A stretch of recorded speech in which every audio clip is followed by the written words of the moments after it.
Time being 6:38, I call the Halifax Planning Board into session.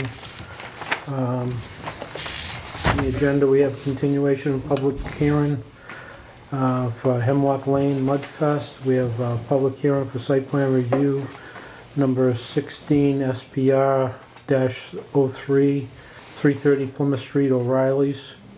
That was 6:40. At 6:50, we have Dave Burgess, informal discussion of Richard Circle, modification of easement. And then we have, and then the Form A separate?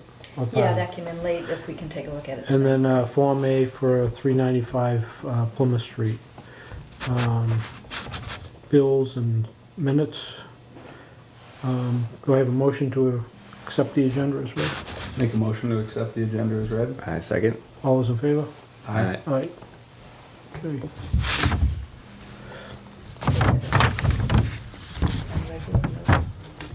Make a motion to suspend the regular planning board meeting and open the public hearing, which would be 19 SPR 01 for 139 Hemlock Lane Mudfest. Is there a second? I second. All in favor? Aye. Aye. Okay. What do you want to do? You all set with that? Yeah, no, I'm still going through it. Okay. Did you get a chance to have your engineer take a look at the issues as related to the MIPA compliance or the noise issue that was raised last time? They were supposed to send something in, but I was just informed. I didn't get anything from Webby, So, but what we did find out was that anything from the other state agencies, it's not under our jurisdiction, under site plan review, so.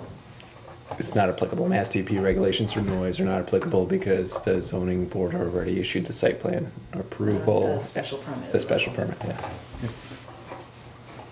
So Okay. it's really up to the applicant or whoever has a complaint about it to go to those state agencies to find out if it is applicable for that event.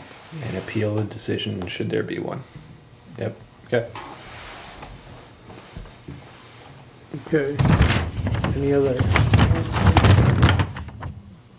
The site plan? You didn't resubmit anything, right? no, Yeah, no. Is there anybody else here for the Mudfest hearing? Any input? Okay. Discussion? No, I think as of right now, we're just trying to figure out which We're gonna start going through the waivers are list of the actually waivers that we're being asking for. requested. Is there trash shown on this? Yeah. Don't see it. yeah, trash is all by my information, please. Yep. And we're just going through this list on the stuff you asked waivers for that you don't even need waivers for. Water supply.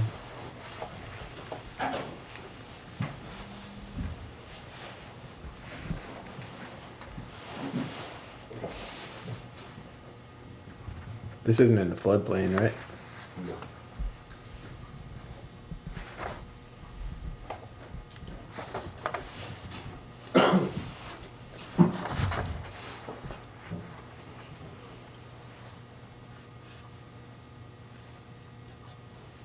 No wetlands or anything back here? Did you guys look at GIS information or anything? Or We it's- have the conservancy over way on the other side. We're like thousands of feet away from it on the, it's marked on the, Okay. map.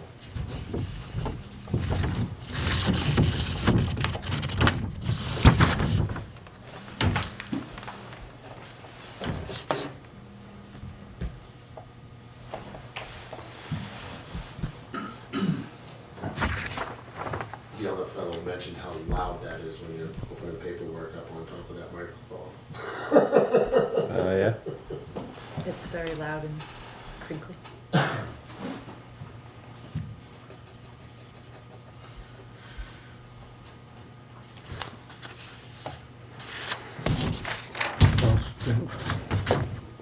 These are the ones I think that technically we have to ask for a waiver for, or that need to be asked for.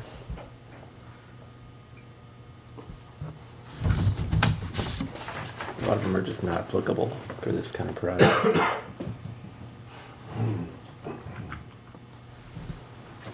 Is there any lighting that you bring in I with put this? it right now, a diesel generator with like a highway generator. Direction in the vicinity of the site driveway. So we went out in October 2018, we collected count data at the signalized intersection to the Stop and Shop Plaza, as well as the Pappy Dragon driveway, and evaluated that using Synchro software, which is a operational analysis software we have for traffic operations. We looked at the existing conditions as they are today, as well as the proposed conditions. With like floodlights? Yeah, but we usually done before dark anyhow. Is that just to help everybody pack up when they're For me, getting out yeah. of there? No, usually everybody's done and gone, then I have to wrap up, tighten up stuff in the nighttime. Yeah, you don't even have them on during the event, No, right? no, we just run it for the power, because it's a light generator tower. Okay. And Board of Health maybe fence it all off and all that, so I do encase it with a 6-foot fence. Okay. Do you have that shown on here somewhere? I'm not sure. I don't think it would come up. It's usually like right by the dumpster, in between the dumpster and my information booth. You want to draw it on there? Sure. Well, I'm gonna put it over here, because sometimes it does end up over here, so that'll be the generator light system. And that actually runs over, we have a, we call it the Tower of Power. We put something here with our speakers on it, you know what I mean? Yep. And generator powers the whole event there. Yep. It's my information booth and the music all day, and the PA system all day. Okay. For the 8 hours. Yep. Okay, that's included.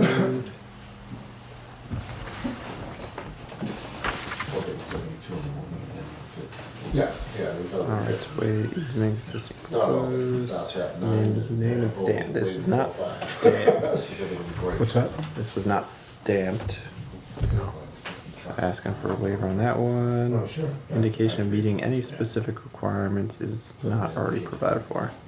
I think they identified everything they're asking relief for, and they got the special permit, so that's been identified as part of that. Would you agree? They got the speakers. Yeah. I helped put them all up. Yeah. You're welcome. Okay. You're welcome. Thanks a lot. I think that's I'm just a big they're asking, they're asking waivers for Yeah. These are all the items that we, Oh, yeah. that are in the plan sets that they don't have to ask waivers for. these are the ones they're asking for. Yep. So the right-hand column is what they still need waivers for, right? Correct.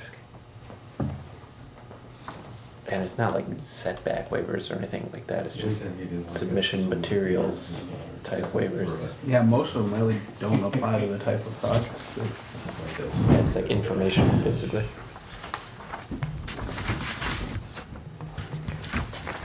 Can we have you sign this as, this is now what you're asking for waivers versus what you, Do you want to just go through this list? Because you added a lot of the information to the actual submission after you submitted this, so you don't technically need waivers for most of these things. Okay. So the ones that, because we're kind of, Circled over we're there. reluctant to say we're gonna grant you a waiver for everything, because that just sets a precedent. for Oh, that's everything why down the we're here, road. is we're setting precedent, correct? Yeah, I know, I understand, so we're gonna set a precedent that we're not just waiving everything from site plan, but, the specific things that you're not providing. yeah. All right, which ones is, So, start on the first page. 1, 2, so this, 3. we're still not cleared as of right now, correct? Well, basically, you asked for a waiver on everything. You supplied a plan Oh, that was my that law, satisfied, yeah. this is like, satisfies like 90%. So Yeah. you really only need a handful of waivers. Okay, So it makes sense to ask for them individually. okay. So these, yeah, so you're asking for a waiver for the site plan, basically based on the scale of the drawing, because you're providing it at 100 scale instead of 20 or 40 scale. I think we're fine with that. So you're still asking for that one. There's no information on the soil type in terms of what the classification is, so you're asking for a waiver on that one. These things as it relates to the roadways and the adjacent properties, it's actually on the plan, so you don't have to ask for waivers for those. Yeah, oh, this was, I have no idea what my lawyer requested waivers for at all. Okay, yeah, he just blanketed You know, it, but like, what we're saying is like, we're willing to grant the waivers that you need, you just don't need as many as you asked for. Yeah, he just, well, you know, there's backstory to it, like the planning board, we're not building anything, so on and so forth, and, you know, there's just throwing in requests, like, you know, not applicable for a certain So situation. we'll just ask that you take a look at that quickly and let us know whether or not you agree. If you can read it, if I you don't, not, it scribbles and everything else, so I don't really understand. The X's are included, so I'm still, that one that was still there, so they're all right with that. Yep. Yep, So we're cool, right? yep.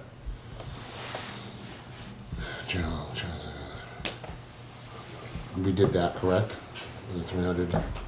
Well, no, the information is not shown, so technically, I think we don't think it's an issue. It's just not on the plan. So Yeah, we technically got you're parking asking for- areas, structures, and all that, correct? Like, just not within 300 feet of the site.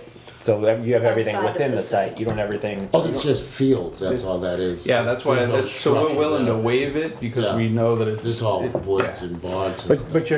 what you have to do is you have to understand that somebody could come in with a site plan who has a house beside them, a business beside And them. not write it in there. And not Well- show it. well, and no, then we're like, not well, how show it. close is the neighbor? Yeah. Yeah. So because not everybody's gonna have a situation where they have nobody around. Oh, them. absolutely, I get it, I understand. X-Men proposed. Bedrock.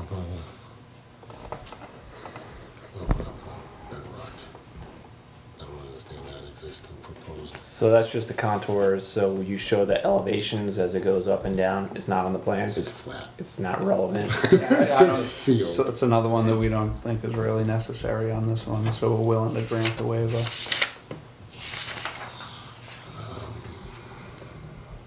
Signage, we do put signage, I have temporary signage on T's, my exit, my parking, my handicap, and all that. What do? You put concrete in like a bucket? Nope, I built little tripods. Okay. I put them right on there, and I put them everywhere. Okay, nothing permanent. Nothing permanent, yeah, so we can move them, and sometimes we'll put rocks on them so they don't fall over. Yep. And you'll have ADA signage for the parking spaces? Yes, yeah, I have a parking crew, actually, a bunch of the kids that are graduating, they need to do the community thing and all that, so they come and they park cars. And Okay. I sign off so they can graduate.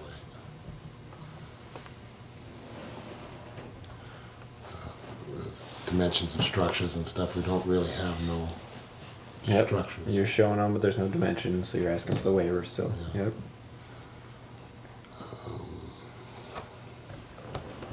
So the locations are kind of approximate, right? It's not gonna go. Yeah, between trees growing and everything else like Yeah. that, we adjust.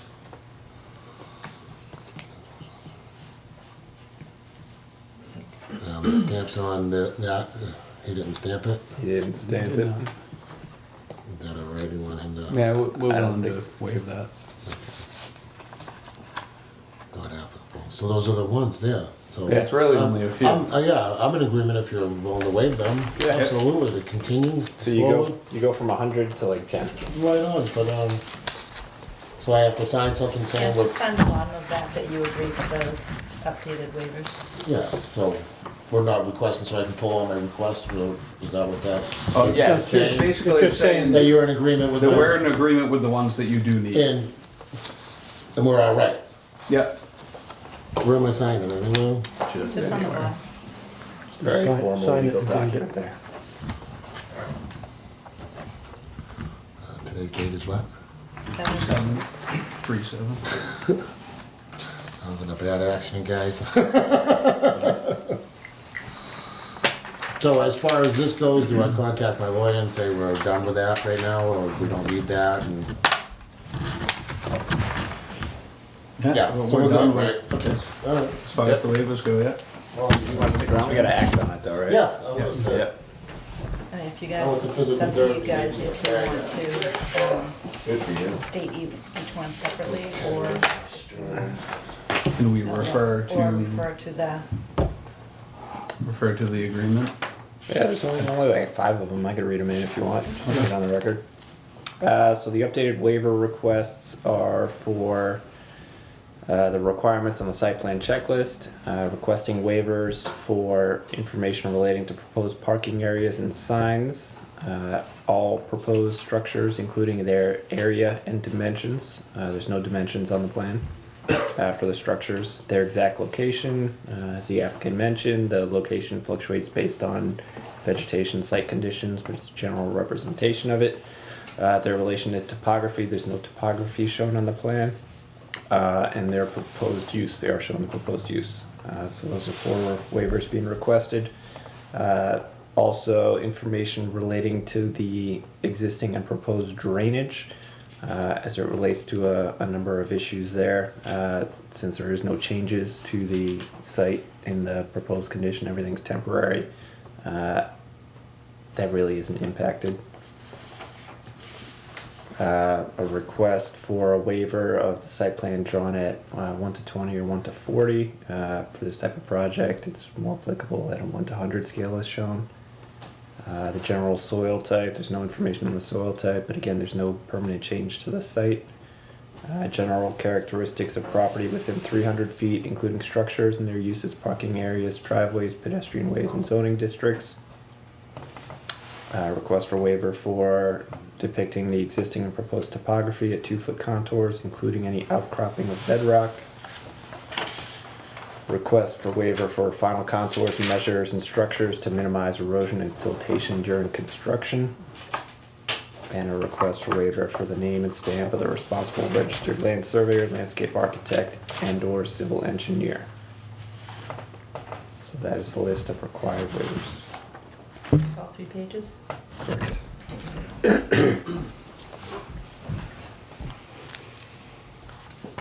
Okay, any further discussion? Any motions? Make a motion to approve the site plan submitted under site plan review 19 SPR 01 for Mudfest at 139 Hemlock Lane Any conditions? With the waivers just now. with the waivers just noted. Any other conditions? I think the requests by the highway department for street sweeping following the completion of the event. I did talk to them, and I apologize, it was just that one incident, all that last mud. Apologized to them and all that stuff, and we figured out a way to try to stop that if it does happen. Which is what? With the mud coming up on there, we're gonna put wood chip, so when they drive on it, it'll knock stuff off when they leave the entrance. And also go down there and actually clean it if it is, Okay. because we have portable power washers and stuff like that also. Yeah, and I think that's just the fail safe. His comment was that if it is dirty, Yeah. then he wants Yeah, I guess Hemlock he's Lane doing that cleaned. all around now with any construction sites and everything like that. Yeah, I spoke to Mike, you know me, I took it personally with them, like, what the hell? And he's like, easy killer, you know, he's doing it everywhere, so. Yeah, no, Yeah. I think that's fine, but I think it's Yeah. appropriate to have that be part of it. Absolutely, no, that's always been part of our thing. Yep. It really has been.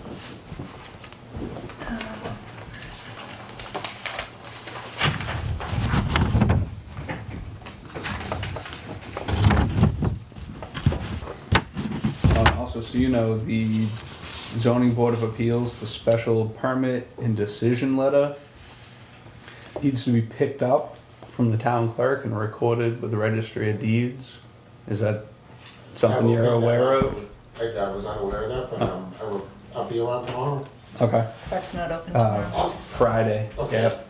I'll try to get in Monday then. Yeah, so that has to So be then I'll give it recorded. to Nezarellas and they'll put it on the deed, correct? It has to be It- taken down to it the has to be- Plymouth Registry of Deeds and Correct, yeah, recorded, right by the hospital. whether it I know be that you is. or Right on. Nezrela. Yeah, I don't know that it necessarily has to be them. Anybody You can might be able record Okay, to I'll do be that. around that. They'll give you a little receipt, looks like a store receipt. Yep, That needs to come back Come here back. so we can get a copy of it. excellent. So for that condition, that Hemlock Lane be completely swept after each event, as recommended by the highway surveyor, and that all conditions associated with the special permit and all conditions previously recommended by the Board of Selectmen be incorporated. Okay, a motion, is there a second? I'll second. All in favor? Alright, Aye. there you go. And that's it? Yep. Now do I have to pick anything up from you guys to bring to the thing? I will be getting a letter written up, Okay. soon. All right. Can I I'll let kill you two know. birds, one stone, like middle of next week or something like that? I honestly don't know when I'll be able to You're get busy. to it, but I will get to Alright. it as soon as I can. You have my email. Yes. Awesome. Thank you. Okay. This has been fun, guys. Yeah, sure. Thanks a lot. Yeah, good luck Thank with you. it. Thank you very much. Thank you, Mark. Thanks, Bob. Thank you. Sign this. Gonna close. See you at the shop. Okay. Yeah, You coming? Okay. Now make a motion to close the public hearing for Mudfest and return to the regular scheduled planning board meeting. A motion is a second. Second. Those in favor? Aye.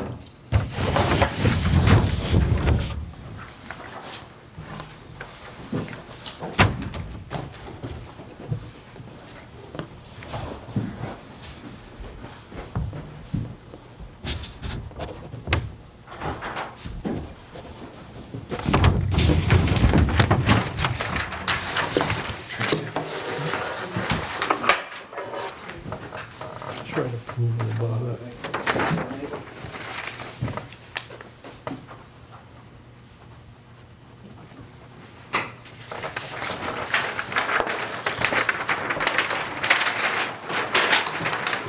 Gary.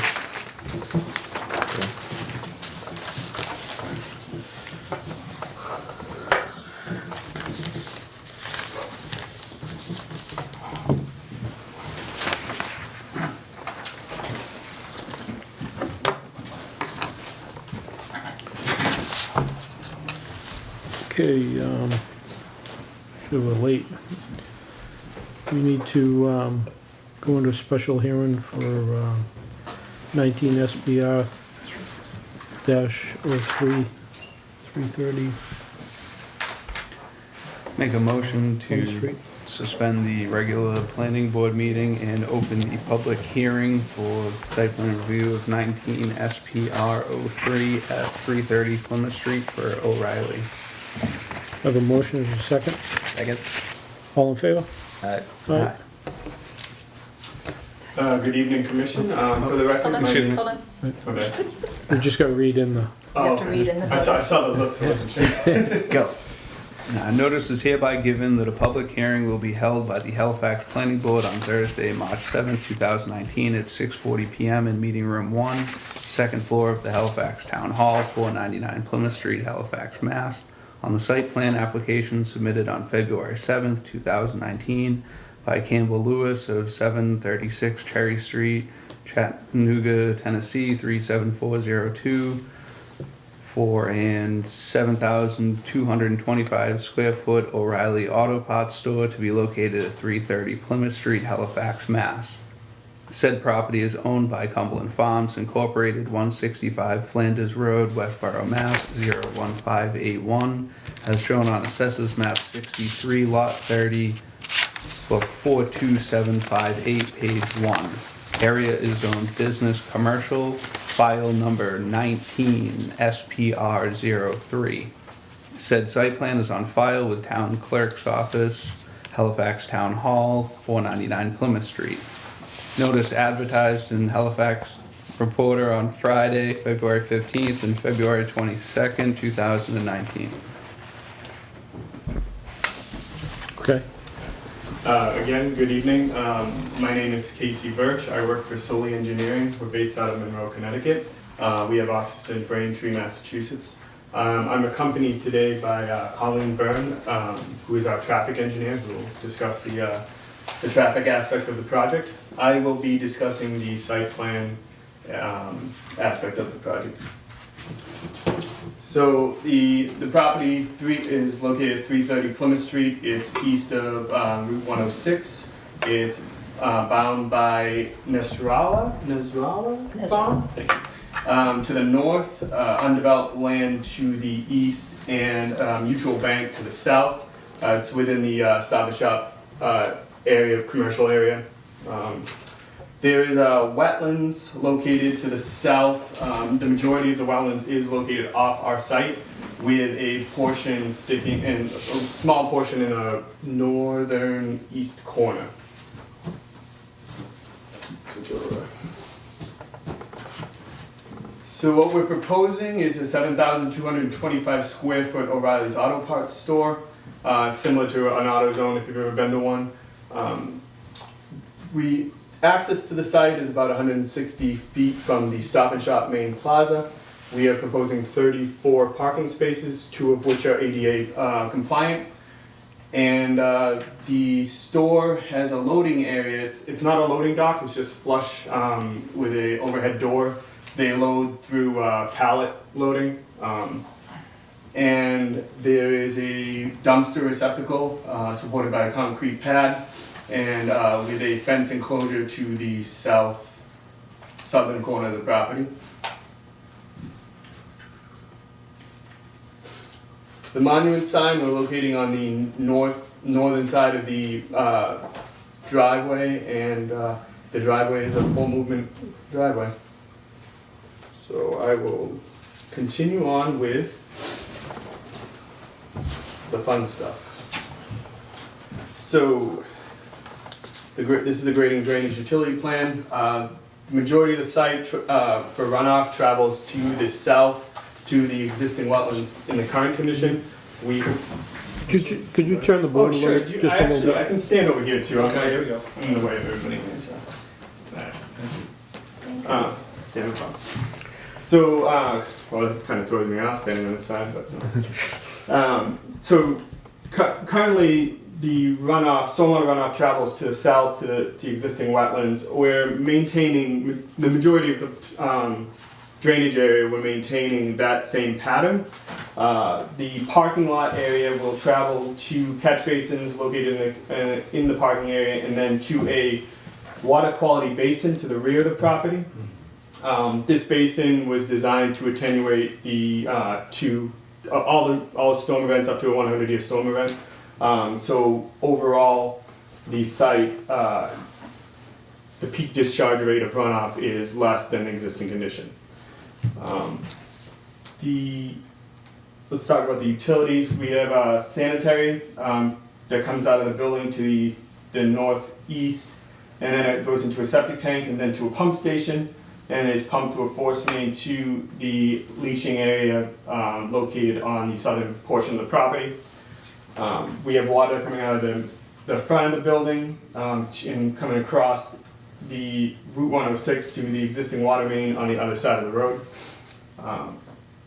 We're tying electric into an existing pole and traveling and having telecom and cable conduit also traveling to the building to the northwest. And gas, we have a gas service that travels similarly to the electric service currently.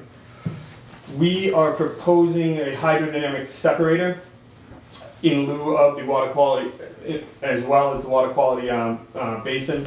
The separator is designed to remove all 100% floatables and 80% of the total annual suspended solids that could result from anything in the parking area.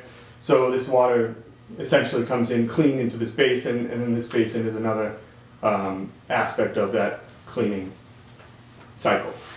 And then eventually water runs into the wetlands to the south at the corner of the property here.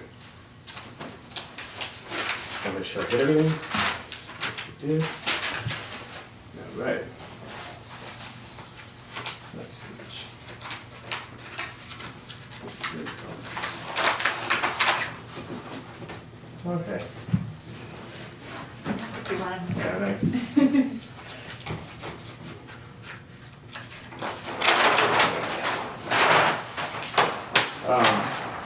This is the SEC plan, the soil erosion sediment control plan. We're providing silt fence along the eastern portion of the property and the northern portion of the property. Along where the wetlands reside, we will be providing additional protection with hay bale, stake hay bales as well.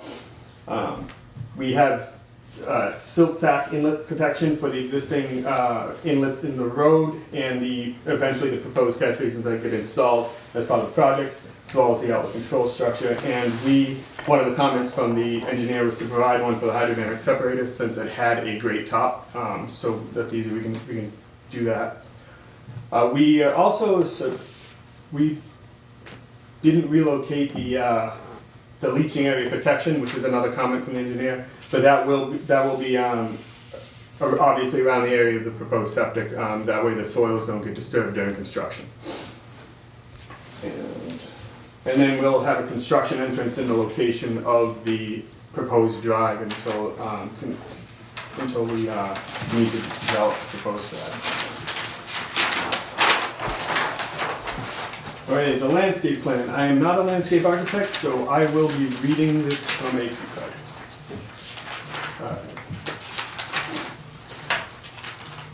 Generally though, O'Reilly's requires sod around the building. So we will provide sod adjacent to the building. We're also providing sod along the front and the northern portion of the property. The front we've designed with mulch bed and shrubs. The driveway has I believe this is a red maple, and this is a aristocrat pear understory with shrubs underneath that. And the proposed signage will have shrubs with mulch bed at the base. And there is one, I believe, I forget what it's called. I think it's a Diablo, which we'll get to the signage later, but the sign's about 15 feet high, so we are proposing about a 6 foot high hedge on one side of the sign, and then the shrubs will be in the front. And that's kind of how, like, we didn't want the big one in the front, sort of, kind of setting that image. And then we have, we're doing I think it's a white oak in the rear, because that tree is able to sustain inundated water, and we're guessing that area is going to have any of the wetlands. So.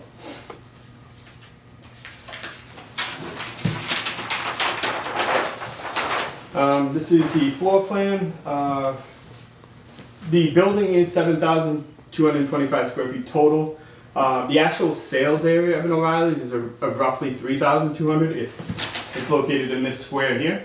The rest of the area is for storage and of product, and one office space, and we have 2 restrooms in the back corner there.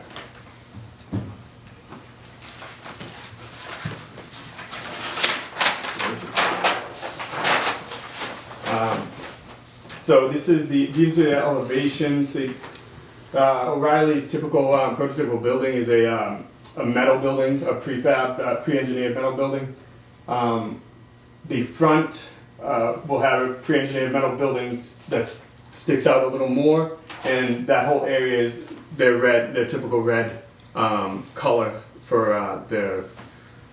I don't know if you've ever seen an O'Reilly's, but this whole area is like red, and then this is like a white oak, a white birch color.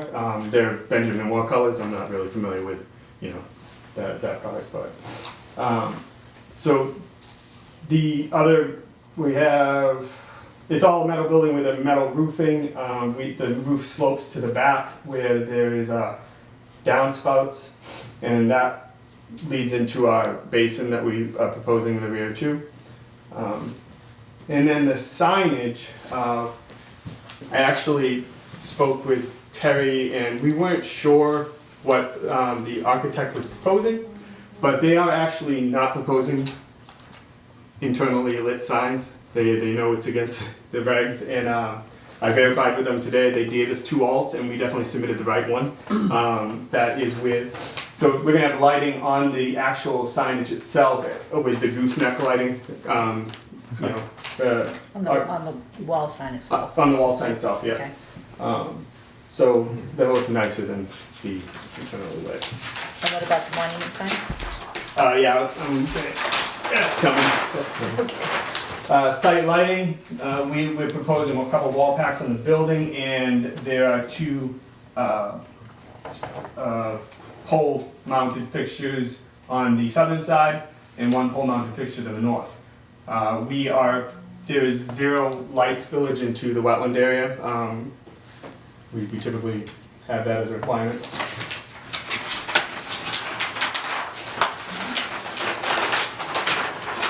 Yeah, we can keep that.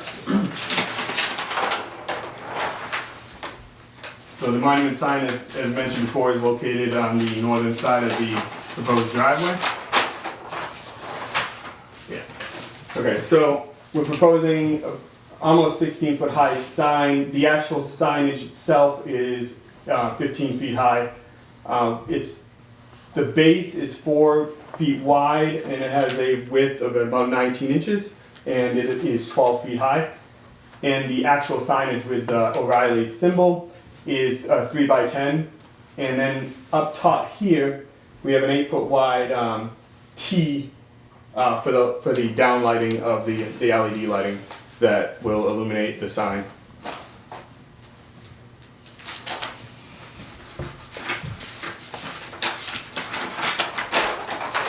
Is I think that, that's, what was that? is that in the current site plan? Yes, that's what you have. Yeah, that's the end for the site. I'd like to go over the waivers that we're requesting. It was originally 4, but the signage is not part of it, and I heard that wouldn't be a waiver anyway, we'd have to go for a variance, but that's scratched. So we actually are going for 3. 2 waivers pertain to the off-street parking requirements. Per section 167-14F, the town of Halifax actually requires 73 parking spaces for a building that's 7,225 square feet. O'Reilly's will never use 72 spaces. They will barely use 34.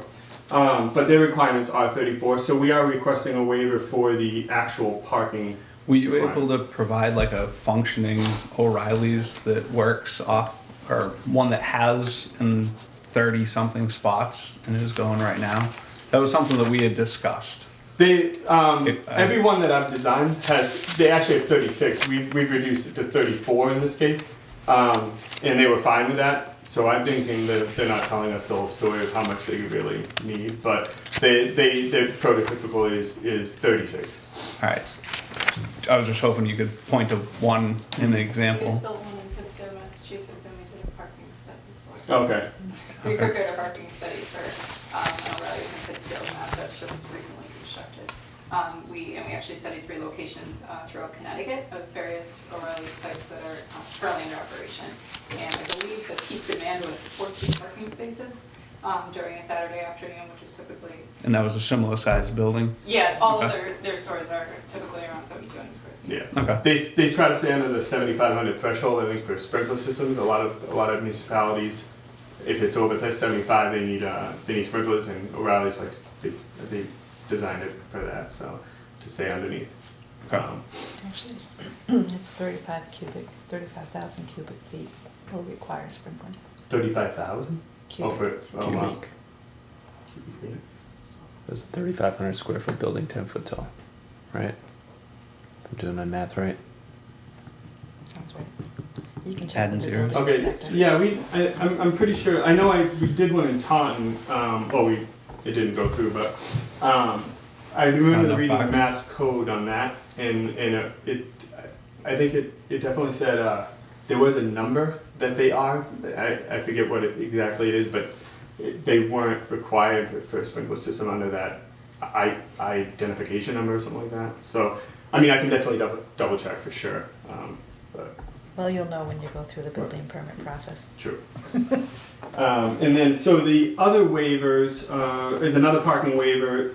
You require a certain square footage, 200 square feet.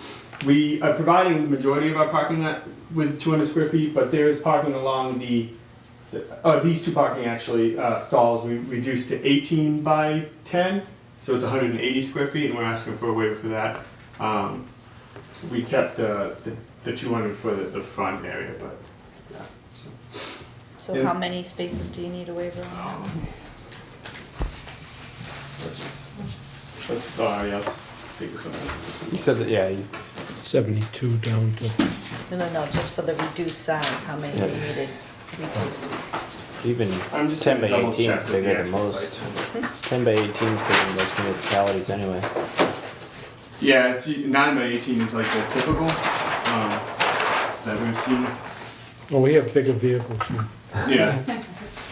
I grew up in Bridgewater, and I moved to Connecticut, and I told my wife, I'm like, there's a lot more trucks in Massachusetts than there are in Connecticut.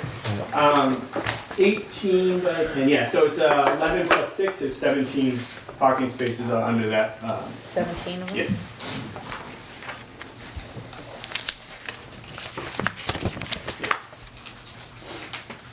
And the third waiver, they're requesting the minimum loading area dimension.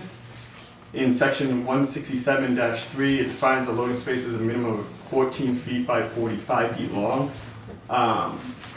We're proposing a 20.5 feet wide by 35 feet long. And that's typical O'Reilly's prototype loading. They use You a just use single axle truck? yeah, they use a WB50, which I forget the dimensions. I mean, it's obviously 50 total, but I forget the bed dimensions. But they typically don't even, like, they pull in and at kind of at an angle, and then they just, all the pallet loading, it occurs on that concrete pad. But you're saying 50 feet, that's as big as they get. No, WB67s are what, like a Lowe's, like lumber trucks that they use. Oh, I thought you were talking Tractor about feet. trailer. Yeah, the 51. I thought he was saying a 51 footer. But a tractor trailer, the trailer would be 50 feet, 53 feet even. Oh no, That's the truck, so- total so of the he's truck. talking So the total. 35 is like the actual bed, I guess, of the loading truck. Is it an articulating truck with a cab and everything? That's what or I'm is it a getting box? at. Yes, Still, yes, this yeah. still isn't. This isn't a single axle truck. You're still Right. talking tractor trailer combo. Right. Yeah. Yeah. Yeah. Yeah, Yeah. Right? tractor, cabin trailer. I'm not a truck guy, so. Okay. So what, did you guys run an auto turn analysis on it just to see how it comes? Is it going to swing in the front and then back into that space? You can probably speak to that. Did we- Like it would make sense if you were saying that you were limiting the size, but also using a small truck. But it sounds like you're limiting the size, but still plan on using. Oh no, we're not limited. This is their prototypical size, so they know that their prototypical truck will work with this loading area and how they load. Okay. They will. Yeah. Sorry. How, I'm not 100% sure with this site, but I believe they usually come in and then they'll back in to unload and then pull straight out. So we recently did this with another location in Connecticut, and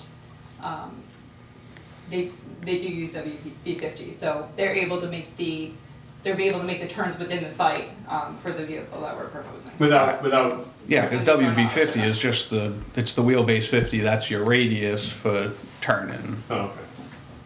Yeah, we did do a truck turning because they do require it during the. They have a extensive site due diligence process, and the truck turning is one of their requirements to see if it will work. Okay. And does just the thinking loading that's- happen during off hours when great there's on no that. consumer traffic? So they do around 6 o'clock in the morning or 7 o'clock in the morning, or sometimes they will do like right before closing. They'll load, which is around 7 at night, but majority is in the morning. Before their car is parked in the parking lot. That's Yeah. kind It's of the during plan. off-business hours. I actually wanted to say this before. Those WB50s occur about once a week. It's not like an everyday thing. And then typically they'll get smaller single-unit trucks during the week to supplement if they need additional supply. But those big deliveries are usually about once a week, and they always occur during off-business hours, which for O'Reilly's I think is 8 a.m. to 7 p.m. Yeah. Okay. And those are the waivers. Did you guys want to go Have to be through? done through zoning. I'm sorry. Those waivers will have to be requested through the zoning board of appeals. Right. In the process, I mean, I presented it to you guys, but the process then we have to go to ZBA, right? Yeah. Yeah, because it's not part of the planning boards. Right. Um, I just wanted to bring them up. Like, Yes, yeah, and we wanted you to. Oh. Okay. So. Can you talk a little bit about the groundwater and how the stormwater and septic systems are designed relative to, I think, what is high groundwater out here? Yeah, so the reason why, so we have the, let me go back to, we're providing a 4-foot separation from groundwater, which is the reason why the site, oh, no, one more. So the finished floor elevation of the building is at 73.5 and the roadway is at 71, so it's about 2.5 feet higher. Okay. In this area, the existing contour, they dip down pretty fast. And I think we're providing 4 feet of separation from the groundwater for our septic. And we had to do that by getting up pretty high. Kind of like the mounding across the street that the septic is. I mean, it won't be as drastic as that building, but, so yeah, we're satisfying the requirements for the, How deep was the groundwater below the surface there? it was 32 inches below existing grade. So we have a little profile here that shows all that. We're providing the bottom of trench at 71.9, and so it was 4 feet below that. 67.9 was roughly a little lower than 67.7. I think was the groundwater elevation. And then for the stormwater in the back? The stormwater in the back, the bottom of the basin's at 68. So it's still above the groundwater elevation. But we are providing a wet seed mix just in case in the back, so it'll kind of be integrated with like a wetlands feel in the rear. So does it provide the 2 feet of separation from the groundwater in the back there vertically? No, but I spoke with Brennan, Mr. Brennan about that, and he wants me to apply an infiltration rate to the basin. And I'd have to see because it does go down further. This was 36 inches, or 32 inches up in this area, which is 2 to 3 feet higher than the existing grade down here. So it's probably not that much drastic difference, but it probably is a gradation difference as it's going down towards the contours. So I'd have to double check that, but I know one of his comments was he wants to supply, have some sort of recharge, and he gave me some infiltration rates that he wants me to apply to the basin and see if that helps with the volume reduction. Right, because you're adding a fair amount of impervious surface to the site, so you're gonna have to recharge a certain Right. amount. Right. I might consider doing it with with that and maybe the structures that are already maybe like the bottom of the catch basin. We're still trying to work through that right now. So. Yeah, because then you have to pre-treat it and provide the water quality before you're recharging and all Right. that, so that might Right. be kind of challenging. Yeah, I'd have to do another. Yeah, and then if you're doing an separator. infiltration basin in the back, you've got to get the 2 feet of vertical separation from the groundwater, and that sounds like that might be challenging back there. Yeah, I mean, like we weren't originally recharging, but I didn't realize because we have to being this close to the wetlands, so I do have to look into that. Yeah. Okay. What happens with overflow?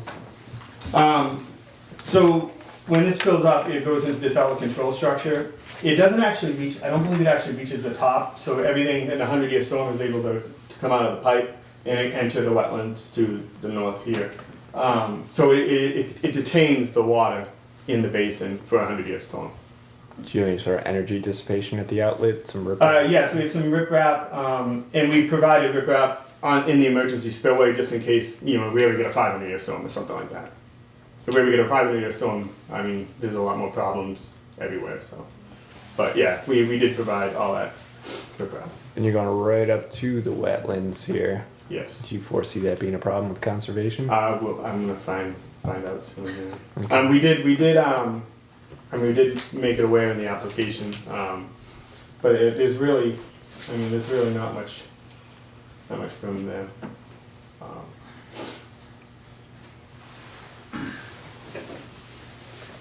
When it goes into the overflow and it goes into the wetlands, it comes right down to us. Is there Right down beyond the bank? Because the bank's, the bank's drainage system doesn't exist. Would you mind just saying your name? Oh, my name is William Alger. Yep. My parents are 340 Plymouth Street. Yeah. And when it goes down into the wetlands, it just travels downstream. It doesn't even stop. It just goes right to us. right? Because the bank, like I said, the drainage system in the bank does not exist. It's failed.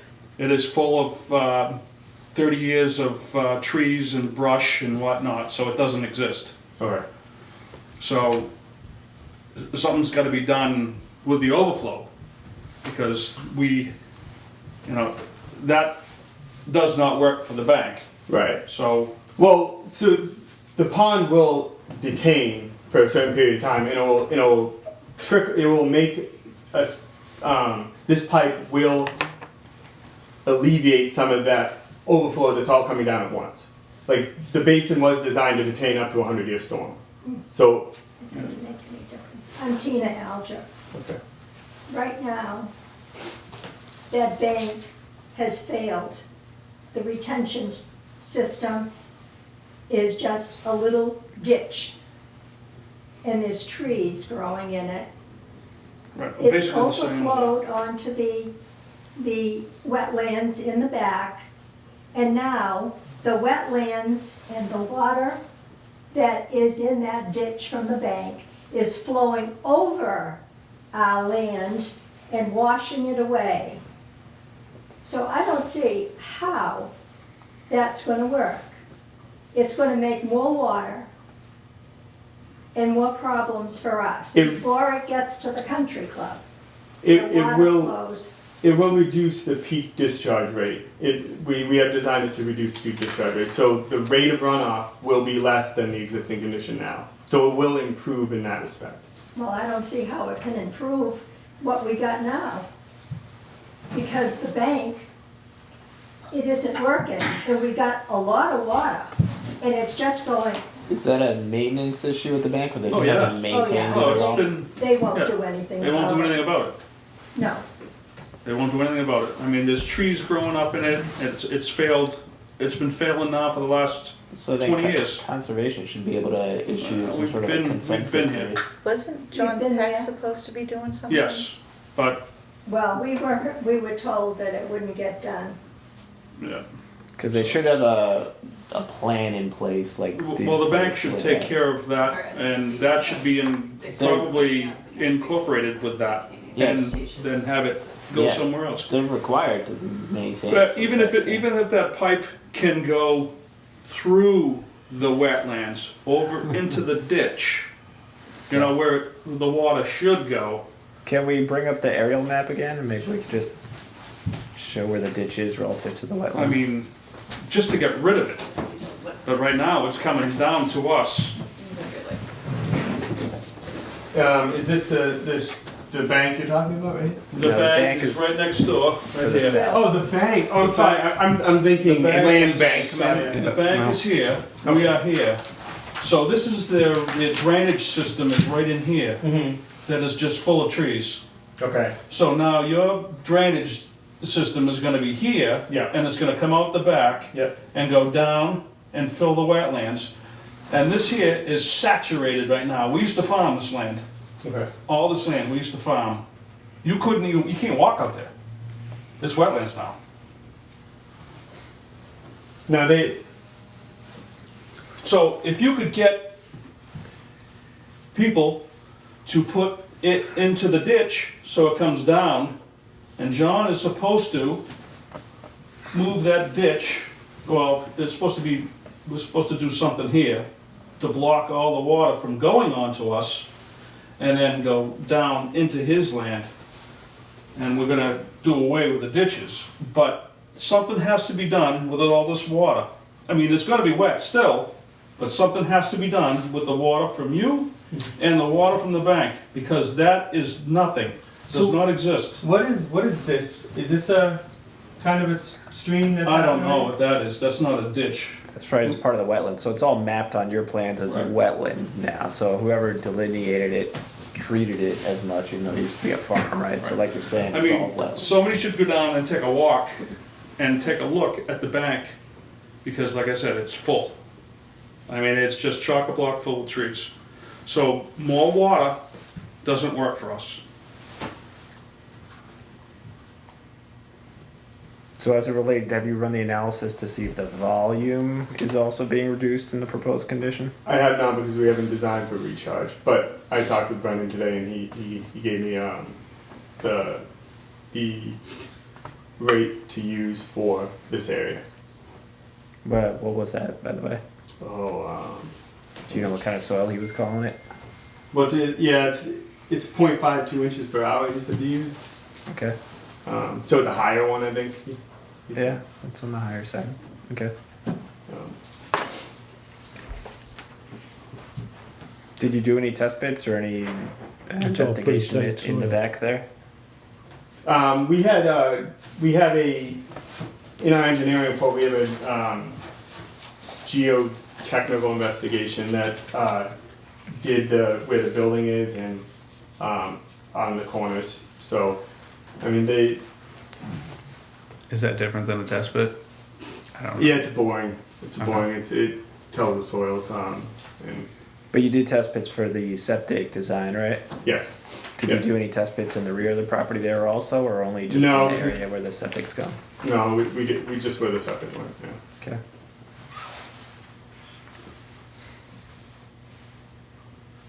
And then, Well, excuse me, I'm sorry. Go ahead. You know, we're not opposed to the building.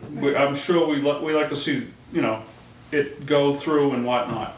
But the next building down the way, there's gonna be more water and it's gonna come our way. And there's gonna be more water coming to the next building. There's 2 more lots there. It's all coming to us. So, I mean, now's the time to, let's cure this somehow. We have all this stuff coming from this plaza, coming down through the ditch. From on Quonset Street. There used to be a little pond right here. Actually, there was a pond right here that was taken out. And then there was a pond here that was taken out. And then that there used to be the ditch out of the ponds. But they're gone now. Yeah, I mean, it's tough because we're only limited to our property. Now, Right. do you have anything that shows, I mean, I don't know if you did it for this septic system, I assume you had to show at least 30 feet for contours off of the property, right? Do you have anything that shows the contours going off of the property? So we can see? No, we only have like 5 or 10 feet off the property. So yeah, we didn't go onto other people's properties and survey. Well, yeah, I mean, I'm pretty sure for the Board of Health in Halifax, you have to show 30 feet, so Right. I figured you guys have that information. I don't think we used Farland Corp, and I think they only went like 10 feet off. I'll have to verify that. But the wetlands, the majority of the wetlands are, I would say, probably, what is that? 18 plus 24. They're probably like 40 feet away from our property line. So we'd have to really go into it for additional survey to pick that all up.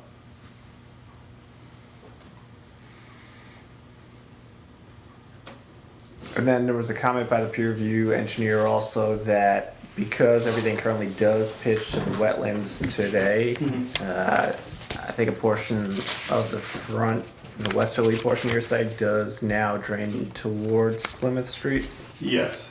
Is there going to be some sort of a redesign or some Yeah, additional work there? We spoke today, and the highway department's concerned because they get flooding. They have an existing pipe that runs into the middle of the property. And they tried to close it off years ago, but then flooding occurred even worse in the road, so they broke it open again. So there's a random pipe that used to be there years and years ago that they use as an overflow pipe. Is that shown on the plan? Yes, it's right here. We call it out. So we want to remove and dispose it, and then redirect it to. And I spoke to Mr. Brennan, and right now we have it in that goes right into like a surcharge condition, so it'll bubble up and use a what do you call it, a level spreader to go to the wetlands closer to that. It does now. this is what it does now. The road, I guess, during high storm events will fill up in the, I don't know who designed the system, but it fills up in the system, and then it'll come up and then go into this pipe that just goes into the ground. There's nothing, no outlet to it, and then that Yeah, but surcharge is even worse. Now is the inlet a catch basin in the pavement, or are you saying that this is? Yeah, so they put new inlets along the curb, because I guess you guys widened the road years ago, and the road line was kind of I think 10 feet more towards Stop and Shop, and that used to be either a manhole or an inlet. That now is paved over, and then they had to break up the road because when they did this design, they went in and they clogged or capped that line because it's going into somebody's property. They didn't want to deal with I mean that's a legal matter in itself. But then they realized that they needed that as an overflow weir because it started like during high storm events it would flood the road. So that's open now?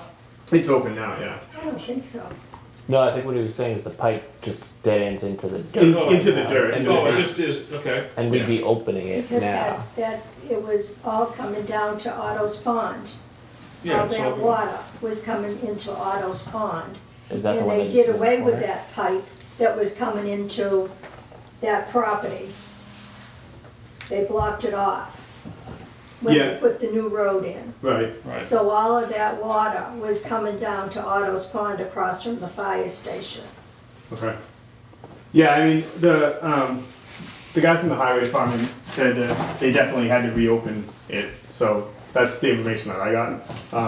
But like I said, it's an overflow weir. It's So that's just, going into the wetlands too? yeah, Yeah, that's why we got so much That's why we got so water. much water. yeah. So at what point does it So- start overflowing into the wetlands, I guess? To run that analysis, you would have to do the entire. Or not even from a flow numbers perspective, but elevation wise. Oh, so there's some old mapping that we got in invert around 67.5 Yep, along this pipe right here. yep. The elevation of the wetlands is at 67.5. Okay. So I wanted some positive pitch, and which is why it's in a surcharge condition. So the bottom is at 66.5, a foot lower than existing grade, and then it acts as a level spread and comes up. The grade out here is at 71, so or in this area it's 72. So you have a 4-foot difference. The head shouldn't, but So what's to prevent it from being the primary discharge now, if you're lower than the system in the street? well, the new line is lower than the invert of that, apparently. So what are the inverts of the pipes in the street there? I'm not sure. I was just informed that It is wasn't low. on the survey? No. Oh, I think they should have picked it up, right? yeah, they might have actually. I'm not 100% sure though. Let me check. Because you would think if it was acting as an overflow pipe, it would be higher than the primary pipes in the street, so that they Right. go down 106 before they start coming back here. Right.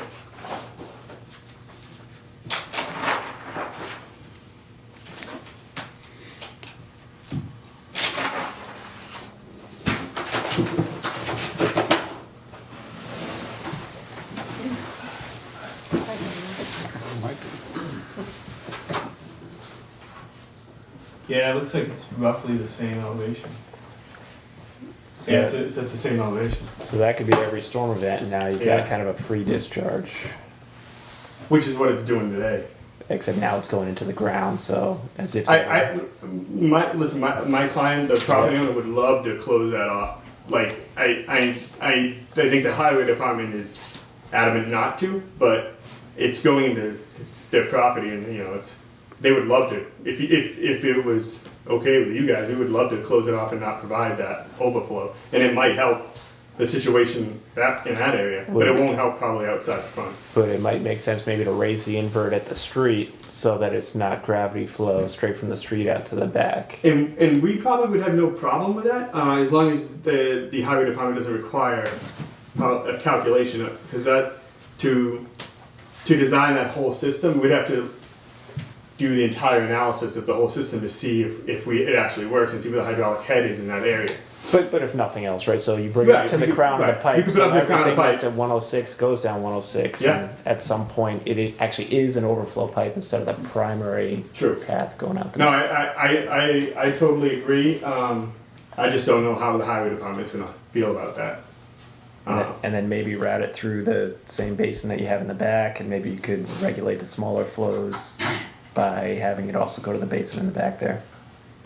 If so, Yeah, but we they- could do that, but you're adding water that we don't even know how much it would do. Like we could do theoretically, we could go above the top of the thing, but we don't know how much flow that would add to the basin, and then my calculation for attenuation is totally useless. Yeah. So then we'd be making probably a worse condition where instead of just going out of the pipe, it comes up out of the spillway all the time. And that's just a more not control of the water at all. So that's a little dangerous unless I had the entire analysis. But yes, that I mean, if we could talk to the highway department and see if and have the neighbors complaint on that. Well, so now we have the town dumping on us. Right. We're gonna have you dumping on us, and the bank is just totally dumping on us. Because the bank is, like I said, is done. We're trying to improve the Well, situation. that's fine. Like I said, I mean, we're not against you. It's just that we don't want any more water. But we have the town and the bank, nobody's done anything with the bank. The bank is just totally, they have just skated through this for the last 25 years of growth. There's trees in there probably this big around, you know, and nobody's done anything about it. We've complained about it, and nobody's done anything. Yeah, I mean, we definitely, with the design in our engineering report, O'Reilly's has an operation and maintenance manual, and the pond is part of that. Again, you get owners that, you know how it is, they probably won't take care of it, but legally they have to with an operation and maintenance. Everybody shouldn't be dumping on us. Well, yeah, it's just gravity, unfortunately. It's not gravity. It's gravity, but, Washing the land away. It's washing our bridge away. right, and just flooding us, I mean, it's coming over the land, yeah. over us. And I don't think that's right. I don't think the law provides people to dump on you. Right. So what they're I agree. supposed to do is they're supposed to meet certain standards for Massachusetts stormwater regulations, and one of those is making sure that there's not more leaving the site after it's built relative to what's happening today. Right. And they've done some of the We've done the analysis, but it seems discharge like rate, they but we need to gotta- do more. We gotta work on the volume rate. Well, so now, whose problem is it now? Is it the town's problem that's dumping water off the street? So the overflow pipe is the town's problem. That's gonna be running through your property. You'll have to give an And easement, the bank. obviously, if there isn't one there There today. isn't one, yeah. Yep, and the bank's issue is an O&M issue, which theoretically. Well, we've been to them, we've been to the town, and nobody's done a thing. Okay. We've gotten a lawyer. The lawyer has written to them, and they just don't answer. Nothing. Nothing. I've been to the town many times, That's not and right. nobody has we can't get any satisfaction from anybody. Have you talked to the conservation agent? We've Right. talked to everybody Everybody, here. they've been down, they've looked, nothing. They just look. They Yeah, just looked. and like I said, I thought Mr. Peck Yeah, brought in there was something that he was nothing's- gonna take care Well, of, and we he's were still. told by one of his family members that nothing will get done. So I don't know, We're in the middle. we're in the middle.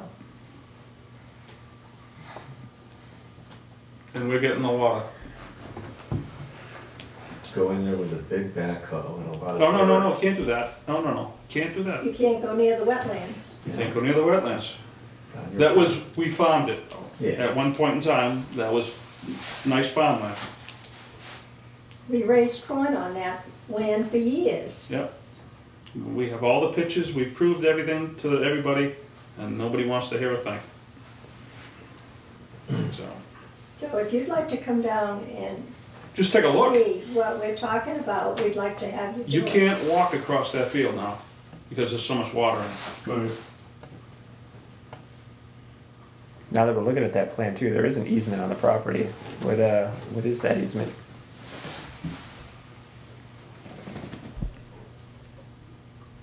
It's a drainage easement by the town allowing people to drain through there. How does that relate to where your infrastructure and where the building sits? The building's outside it. The actual our drainage is inside that. So, all right, so your basin is gonna be inside, is that a swale right now? I assume it's not No, significant. it's not. but- It's actually, if I remember correctly, I spoke to the clerk about this. So they don't actually have information on that. It was like part of an old subdivision that never got filed, but it's on your record somehow. So our surveys picked it up. But yeah, it goes all the way out, and there's like another one over here, and it connects. Well, that's to John Pack. the And they country probably follow the swales around. There was a subdivision that was rescinded. Right. So you have files on like proposed easements for that subdivision that I think is part of what the survey picked up on us. So there's a manhole back there, right? Is that possibly where that pipe from the street goes? No, that it actually goes towards this easement, and I looked. There's no pipes or anything. It's kind of like a dry well. It should. I mean, it's water down in it, but there's no pipes. It's just a stone. There's no inlet to it. So, and we dug in this area, and first of all, this pipe it's damaged. It's like So you're it's saying you bent have over. a pit with no pipe going into it and a pipe that's headed right towards it, but then stops? But yet there's no inlet, and it's more. It You goes don't- towards more over towards this. Yeah, but doesn't it just seems logical, right, that pipe that magically ends probably went to the pit, right? Once upon a If time. doesn't that seem I mean, logical? it does, but there's no evidence in the actual pit itself that there's an inlet there.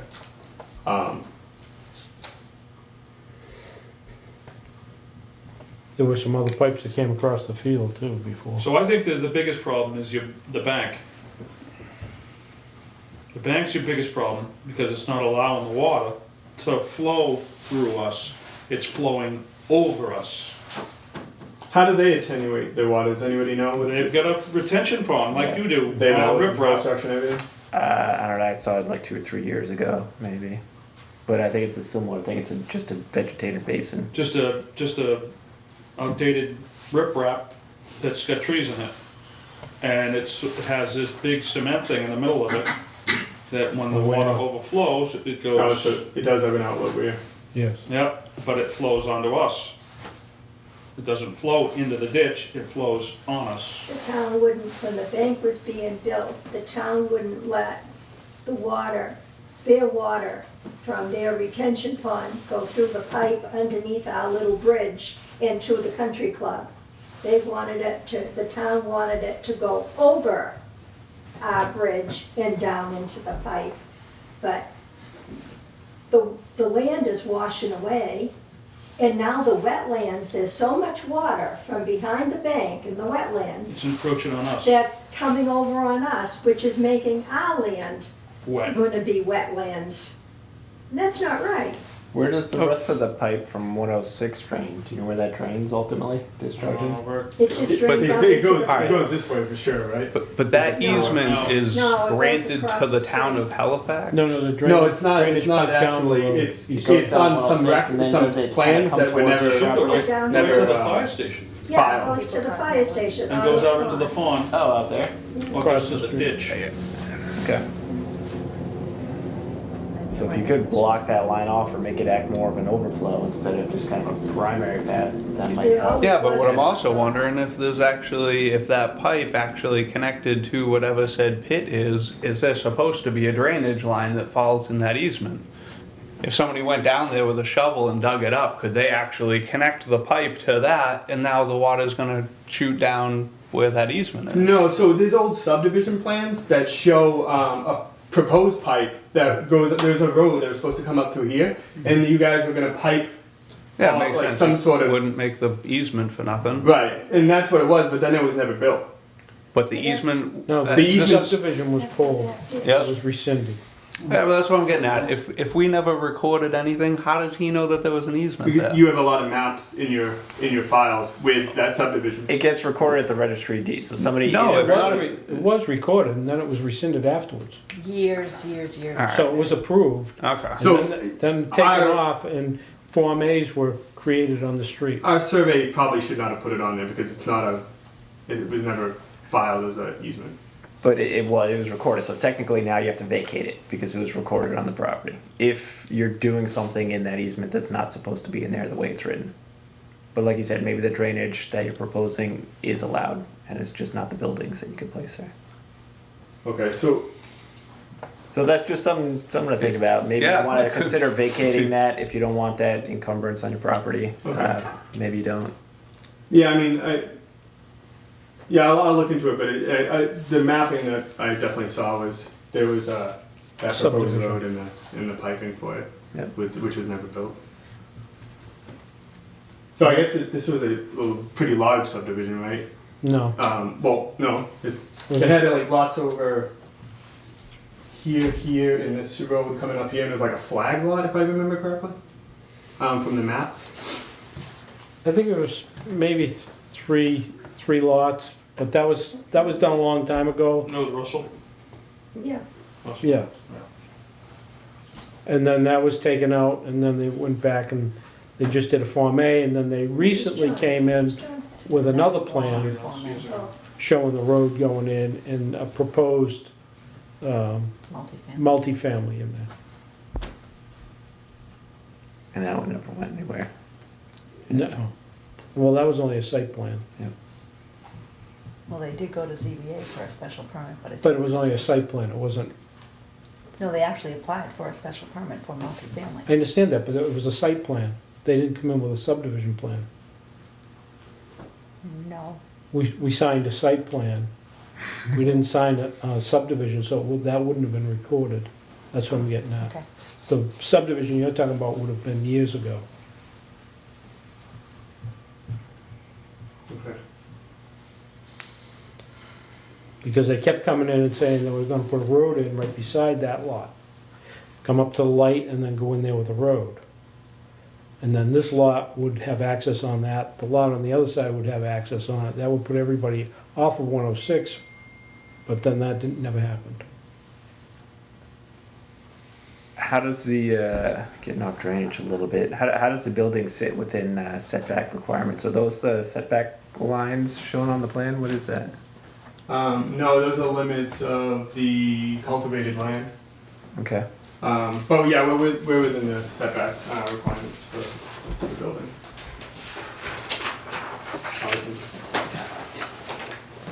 Yeah, that should be. We're about a half a foot away on each corner there. Okay.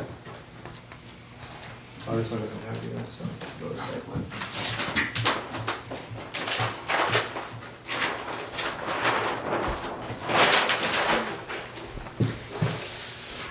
Yeah, so it runs like that right along the corner of it. Okay.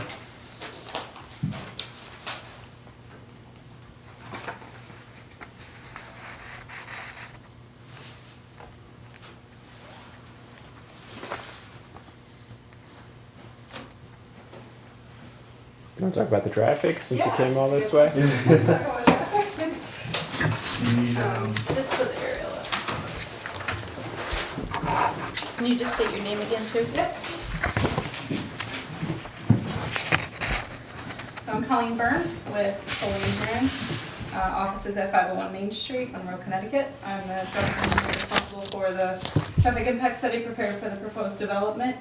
I'll start off by saying typically for a site this small and the generation that is generated by the site, we usually wouldn't even prepare a traffic impact study. We know there are some concerns about the proximity to the signalized intersection to the north for the Stop and Shop driveway. So we wanted to take a look at how that operates and any potential new traffic that would be added to the Route 106 corridor by the proposed site, as well as any queuing that might occur in the northbound for the traffic generated by the proposed O'Reilly's is added into the network. We utilized existing distributions along 106, which are primarily 50% in each direction. And the proposed site is going to generate, or is proposed to generate 35 trips in the PM peak hour and 42 I'm sorry. trips, What? A P? 35 in the weekday PM peak hour. So that typically occurs Yeah, the E. 5 to 6 PM. Okay. You And- talk very fast. Sorry. And the Saturday midday peak hour, that's 42 trips. Based on the data we collected along 106, the PM peak hour is the heaviest flow of traffic existing. So we focused on that from an analysis standpoint and impact standpoint. We used a 1% background growth rate to grow the volumes from the 2018 count date to our build year, which we're proposing to be 2020. So we grew them 1% per year to come up with our 2020 build volumes.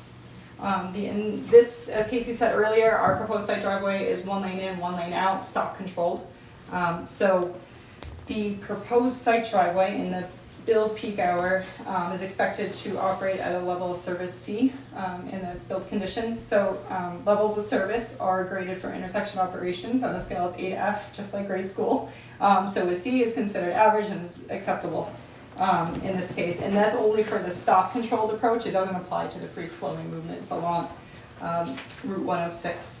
We evaluated the signal at the Stop and Shop driveway. That was level of service A in both the PM and the Saturday peak hours, so it operates excellent in all conditions and will continue to do so under the build condition with the additional traffic from the O'Reilly's development.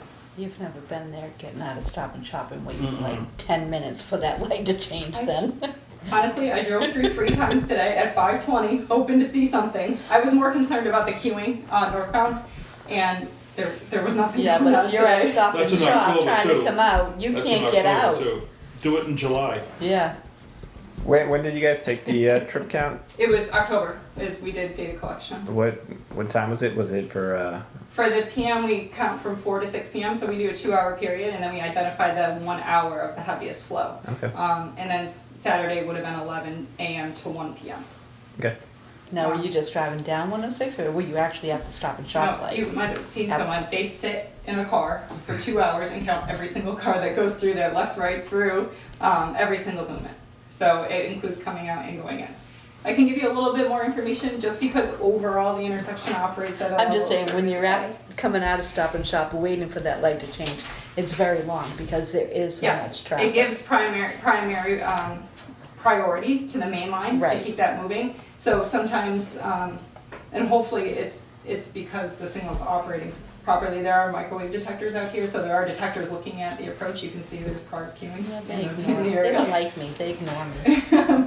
But just because it's an A overall doesn't mean that all approaches are A. It's a weighted average of all the vehicles on all 3 approaches of the intersection.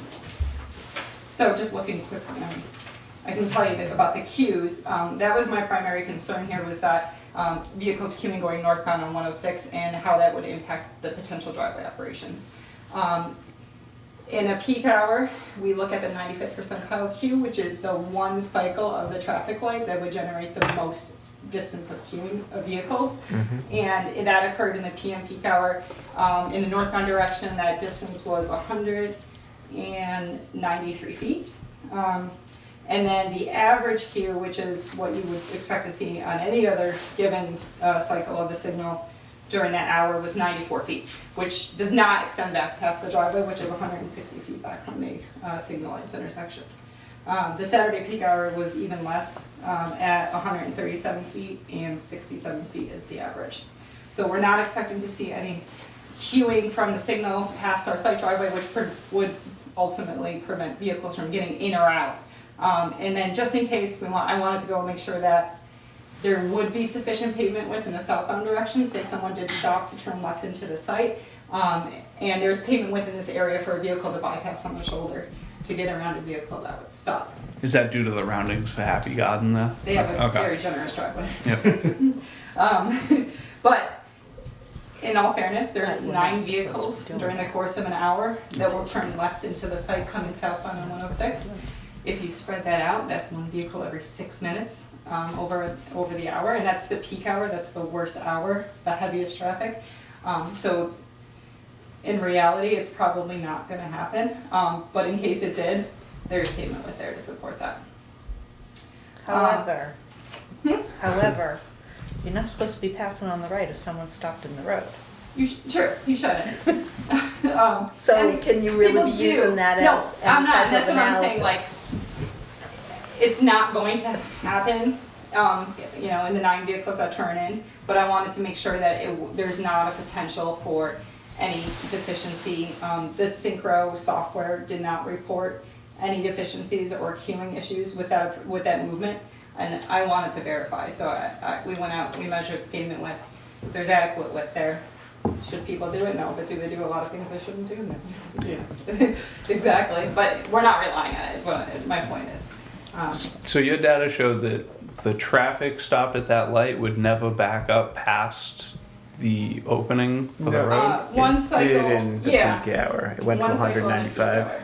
And the driveway's what, 160 you said? Okay. Is that right, 160? Yeah. And So- that's on the, does that distinguish between the left turn and the straight, or that's just total queuing at the light? No, that's just for the through. The left turn is a separate lane, and that queue was only like 20 feet, like one vehicle. Yeah. So that's Nobody goes only in the that through way. lane, yeah. Because if you were going, if you were headed that way, you would First one. actually, yeah. Yeah. Well, I just know from pulling out at Mutual, like, I still don't usually have a shot unless somebody lets me out. Traffic's usually backed up to mute. That's- The golf course. Yeah, that's what I mean. Like, if I'm pulling out of Mutual, I'm not getting out unless somebody lets me. Like, that's going to be blocked every time from Mutual Bank to the light, Yep. in my experience, anyway. Right. And you're not counting on road trailers and horse trailers. Yeah, that's just regular. Because on any given Saturday, We do account for Fieldstone has heavy got vehicles. Actually, I think 300 horse trailers. there was a good amount of heavy vehicles that came through that intersection. Okay. But it does take into account the heavy vehicle percentages for the mainline volume. Is that even a legal turn? Can you make a left across a double yellow line with the turn lane Coming, oh yeah, going absolutely, yeah. southbound, I guess, on the 6? Yep. So if you're coming down south and you want to turn left into this way, Yep. yeah, for You sure. can do that? Yep. Just like any other site driveway, you can do it at the bank. Okay. It's allowed. Obviously, it's a state road. Yep. DOT's gonna get their say. We need to It's curb- actually, It's not a state road? no. It's in, Yeah. No, not The right in there. It's really The weird. town owns that portion of the road. I called the DOT and they said, Okay. nope, we don't have any jurisdiction. Correct. Interesting. It Yeah. is weird for being Usually when there's a route number, that state, means yeah. it's a state road. It's Saves you some permitting, so It's- there you go. an anomaly. So if you have any other questions, I'd be happy to answer. Like I said, it's a very low generation, but we wanted to make sure that we evaluated any potential queuing, so. Yep, and without having the numbers in the summertime, is there any kind of seasonal variation that you could apply to that? That's like a industry standard? I could see if DOT publishes rates for seasonal variations in this area. They usually do it by region, not necessarily by the town or the road, the specific road. Yeah. But we could apply a seasonal variation. To be honest, usually it's not more than 2% Yeah. of the total traffic. I think there was existing, we had.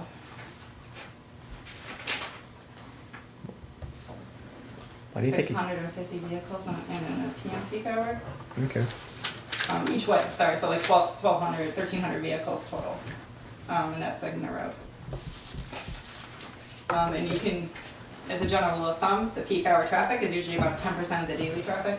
Yep. So at 1,300 vehicles, that's about 13,000 a day. I pulled the Mass DOT ATR data for this area, that 14,400. Okay. So within that range. So it was pretty consistent with the DOT published from an average daily traffic rate. So I didn't have any reason to believe that the October counts were unusually low from what the DOT reported for an average daily traffic on this road. Okay. Any other questions? Okay. Nope. Thank you. Thank you. Thank you. We wanna continue this one? Do you want to schedule a site visit, maybe? Sounds like that might be helpful. I'm sure you guys would appreciate that. Sure. Are you guys available to do a site visit? Yeah, I'm located locally, so I could walk it with you. Put your boots on. I do have those. Yeah. Yeah, Yeah. definitely. I mean, I'm just the engineer. I don't know how much I can do, Well, we but I understand. definitely would like Yeah. to see the issue, and maybe we get the highway department out there too, because if we could do that, That would help to figure out where that pipe's going, who's responsible for it. right, and if we could raise it, if they allow us to raise it, because it's all up to them on that point. And that theoretically should help, especially the lower storm events, where it will just bypass and not go onto the site and fill up all the roadway work, that it's doing now, apparently, so. If we could get the highway department out there, that would be great too. That would And you're sure that's coming from the street? Yes. I think it's I mean, you think about it, it's less than an acre site right now, and it's cultivated land. I mean, cultivated Let's- land does can flow we- fast. Is there any way to find out if that is coming from the street? Is there a manhole in the street? That manhole's covered up, but the highway department has assured that pipe exists. And we did uncover it because we were doing septic testing and we wanted to check out soil areas. Yeah. And we uncovered that pipe, and along the whole way, it had some breaks, so it was just leaking out, but it was covered completely. So we didn't go all the way to the outlet, which we couldn't find, but we did it closer to the road in the middle of the site just to see. And the angle, again, I should say, the angle is kind of accurate that our survey is showing too, which means the structure that's out there now that I think is just a drywall for like whatever they did for farming or whatever, is kind of off to the left where it angles Okay. towards. But does the town have the right to do that? They should have an easement. The town? Yeah. Right. They don't. They don't. They'll have to give the town an easement if they're gonna accept that runoff for a town pipe coming through the property. Right. I think that pipe was there when the chicken farm was in progress. That they tied into that main drain, and they were draining their chicken water under the road. Well, that's true though. over There's a to chicken the farm other over there. side. Yeah. There was a huge chicken farm there, Where Happy Dragon and all that stuff Yeah. is, or? Yeah, there's some Yeah, big there's a Australian three-decker. farms. 3-decker there. And it went under the road and into the main drain and into the field, because the ditches were only like that. It was just to drain farmland. Mm-hmm. But as the town grew, the town let everybody dump in there. Monpont Street, Plymouth Street, everybody would dump into there, so the ditches became wider and wider and wider. Mm-hmm. And that's how that pipe went under the road and into that land. But when they did the road over, they closed off that pipe, and they closed off it to come down into that land. Okay. So we didn't know that the town uncovered it, because we have water. And it's making our land, Again, Wetlands. that's what the highway department told me. I'm not sure if that's true, but the guy did say they had to break it open to relieve some of the flooding that was occurring in the road. So you could always run a closed circuit TV through it, Yeah. just to see what's going on. Maybe the highway department could do that. I don't know. now those ditches are John Pax that owns the country club. That's his baby, those ditches. And that's why he came before the town to fix it, You're supposed to maintain them. and he has to maintain them. Gotcha. But when the bank came, it made his land behind the bank wetlands, because it's just not working. Right. Right. And the town allowed it to go through like that, and the town won't do anything about it, the bank won't do anything about it. So we have wetlands coming in the future. So with the pending conservation commission filing that you have coming, you have to walk the site with the conservation agent anyway, right? They haven't told me. We have scheduled next Tuesday, so To come in front of the board. yeah. Yeah, we were not told about that. Okay. It would be great if everybody could walk it Yeah, that would have together. been nice. Yep. Technically, the town does not have a conservation agent. We usually hire outside. Do you know? But Do the you know if board there's could a- go out. Huh? Yeah. The board could go out. They could. Well, I'm this, staying out of that one. Yeah. I'm planning well, I think board, not- this board is willing to Why don't go we look at send, it. Let's have a group party out there. yeah, It's the best send a thing to do, notice to right? them that We all we gotta should look do a at it. site plan, a site walk together. Maybe send one to the bank. Yep. Well, we Yeah, can send or at least another let them letter know, to yeah, them. put them on Yeah. notice, maybe we, because it might help to walk through there, look at the whole thing. Well, there's not much explaining. You're gonna go, really? Yeah. Your eyes are just I don't gonna think be we're gonna be able to bugged get out something on what you Together see. before Tuesday Yeah. night. Before And unfortunately, they have no Tuesday control Oh, night. that's of the bank. fine. They Maybe, have no maybe control. they'll I find. mean, they're coming in, You guys. I mean, they're gonna have a meeting Tuesday, so, they're catching the brunt a little bit, Okay. you know what I mean? I'll get It's a just notice over to them. so nothing ba- against you guys, but, you know, I mean, we don't mind to see business going in.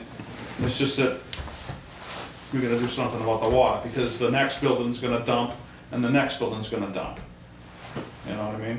That whole strip is gonna just dump. So let's see if we could set up a, Joint send a meeting. letter, yeah, to the Concom folks, see if we can set up a joint meeting to all go out to the site. when are you available? But next week, you mean? Probably would work to be maybe like a Saturday. Is that something? that's- Yeah, I could, Do you live I'd in have to- Bridgewater? I or- live in Bridgewater. I'd have to convince my pregnant wife, but I could, she probably will understand. You can just put her over in the Happy Dragon. Yeah. With my two other children that she has to watch. It's a family restaurant, She right? might not wanna. Yeah. I mean, it Yeah, wouldn't, let me know. it Obviously, wouldn't I'm take very willing- long. No. I'm willing to see the situation. Again, I won't have any control of anything. Right. I am the lonely engineer that is just trying to get this through. But You'll hear everybody's concerns all at once, if nothing else. Right. Yeah. So we'll try and get the conservation, the highway department, you guys, and Does Highway Department work on the weekends? Casey? yes. Yeah. Yeah. All right, I'll see if I can get an email Okay. going Okay. and see if I can get some responses. And if not then we'll try and coordinate some other time. Mm-hmm. Okay. All right, you wanna, Now, did you respond back to the engineer? Yeah. Not formally yet. I talked Okay. with him today, and we went through, and like the only thing that he doesn't. He said he really doesn't have jurisdiction on is the septic, and so we have to really like go in front of the board and get that. The problem was per code, our septic system should be like 3 times larger than it is, but we use the empirical data, which we can also do per code. You just have to put a factor of safety too. So we have several O'Reillys that we have their sewer rates, and they only really require 60 gallons per day. It's really low. The customers at the peak hour, with the 7 people that are probably in there during the peak hour, I don't even think they know where the bathrooms are, because all the empirical data gives me is a 60 gallons per day. So we designed for about 120 gallons per day, and that's what our septic is, which we can do. We just have to get it approved. But that's Board of Health. that's what, that's not us. That's, Yeah, I just wanted to tell you that was one Yeah. of his comments the last Okay, time. yep. So, and we talked through that, and he agreed. And you've successfully done that in Massachusetts, getting relief from the Title V regulations? No, we never really tried. I've never really tried. Okay. But it is in the Title V. Okay. You can use your empirical data. That's in the Title V. So it's just an alternative, and it's not the conservative approach. But the conservative approach would take up the entire site 3 times. oh yeah, For- you got a terrible park rate and Yeah, and it's a building that's, like I said earlier, it's 3,200 square feet is the actual sales area, and they're making you, the code makes you do it for the entire, even the storage area. Like they never need 360 something linear feet, gallons per day, when their empirical data shows 60. And the Title V rates, just general retail, is what the calculation is? Yeah, based they on? don't separate it out to individual, like specialities, so. Okay. All right, so then we'd be in touch with you when we're gonna do that site walk as well. Do we have your contact information? Yeah. Do you wanna, Yeah, I will. if you want on the sign-in sheet, did you do a Okay, sign-in yeah, sheet? You can yeah. put your phone number right on that for me. Okay. That would be easiest. Okay. All right, motion to continue. All right. Anything else? I don't know. So we'll continue this. You wanna come back the next meeting? Sure, I mean, I'm hoping, it all depends on how wetlands goes, so, I mean, if they make us continue on wetlands for any reason, then it's probably wise to just, I'm sure they will have you continue. I don't think they'll get it all done in oh, really? one shot. Oh, because they haven't reviewed anything yet, probably? No. They only review when they actually come in. Oh, okay. Just like us. So, I mean, you wanna come in the meeting after the next? So when's the next one? 2 weeks? The 21st would be our next meeting, and then the meeting after that would be April 4th. And the zoning board of appeals is in April too, right? The 8th, it looks. Well, if you haven't filed yet, I can't give you a ZBA date. Okay. So if you don't get an approval from P and Z, you can't get the ZBA date? No, you just have to submit file, something. You can file with the ZBA at any time. Oh, yeah, like if we filed next week, what would that, I mean, I don't wanna, I don't, well, you definitely don't have the March date. For ZBA, You you need 2 weeks? probably have to have filed by the 11th, which is Monday. for April 8th? Yeah. Because we have to post in the newspaper 2 weeks consecutive, but it has to be at least 14 days prior to the meeting date, which brings you up an extra week. The Which last I believe I posting, gave Mary all of the dates and everything. Yeah, for some reason I've given her all that stuff. I'm remembering the 19th, but I'll definitely coordinate with her. She definitely has those dates. Okay. and if you don't make it for April, then you'd be May for the zoning board of appeals. Yeah. And that's for your parking, basically. Yeah, in the loading zone. The loading I area. think we're on this, why do I feel like we're on the schedule for March 11th? You We can't be. haven't noticed. There's no way you can be because we haven't received an application. Because I think Conservation, the 12th. the 12th is. Oh, is it the 12th? Yeah, that's the conservation.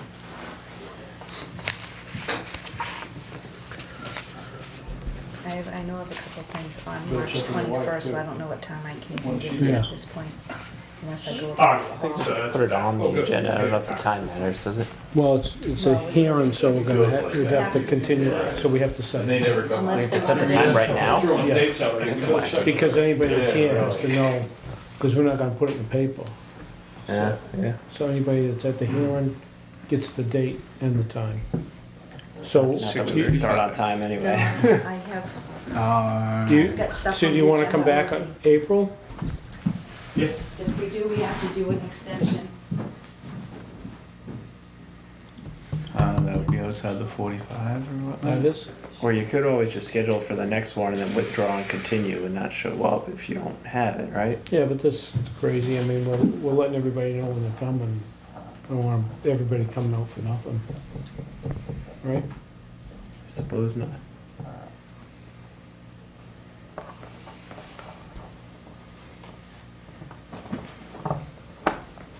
And then if conservation meets Tuesday, we could get a date with them that we can go out and do the site walk.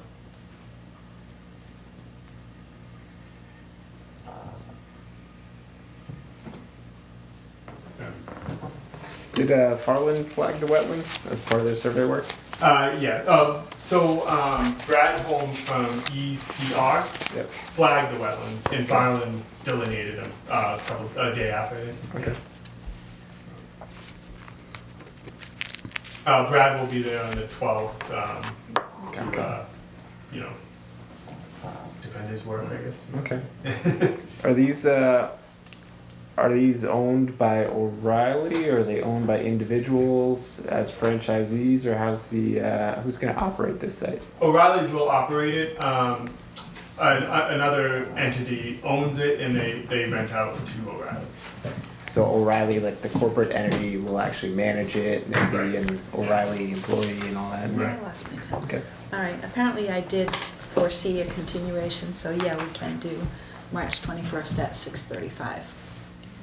Yeah, but if we went to April, Then you have to do one of these, because we're gonna need an extension, because we only have 45 days to make a decision. Is there any reason that we would need to go to April? Why we wouldn't be able to do the Could we March? do March 21st, or is that? Because Concom will have heard it by then, right? Even if Concom doesn't act. Yeah, we don't have to wait for Concom's decision.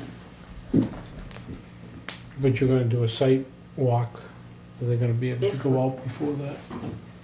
What's I that? don't know. 3 weeks or 2 weeks? Well, they're gonna meet next week and They're meeting Tuesday, on the 12th, and so then that we would leave you that one weekend to do a site visit, and then that Thursday we'd be back here. So I don't know if that would work for everybody or not, I don't care.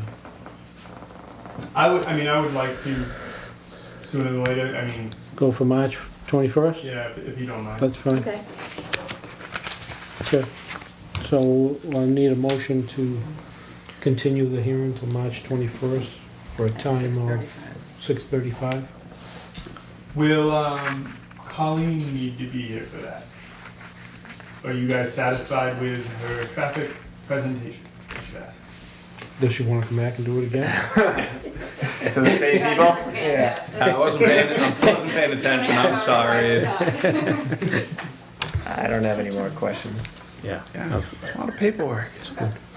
Everybody thinks it's easy. I'd like to make a motion to suspend the public Continue. hearing, or Continue. continue the public. Make a motion to continue the public hearing on March 21st at 6:35. I second. All in favor? Uh, Aye. Thank you. Okay. Thank you. Now make a motion to reopen the regular Be good to get everything out there. planning board I'm meeting. surprised Concom can't. Is there a get an second? enforcement action. Carly, Second? What's that? Second. What? thank you. What you proposed? All those in favor? Free pizza. Aye. Don't call us. Yeah. Thank you. Okay. All right. Take care.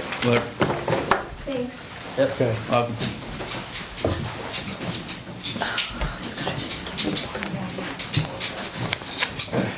Anything I feel about this notebook everywhere.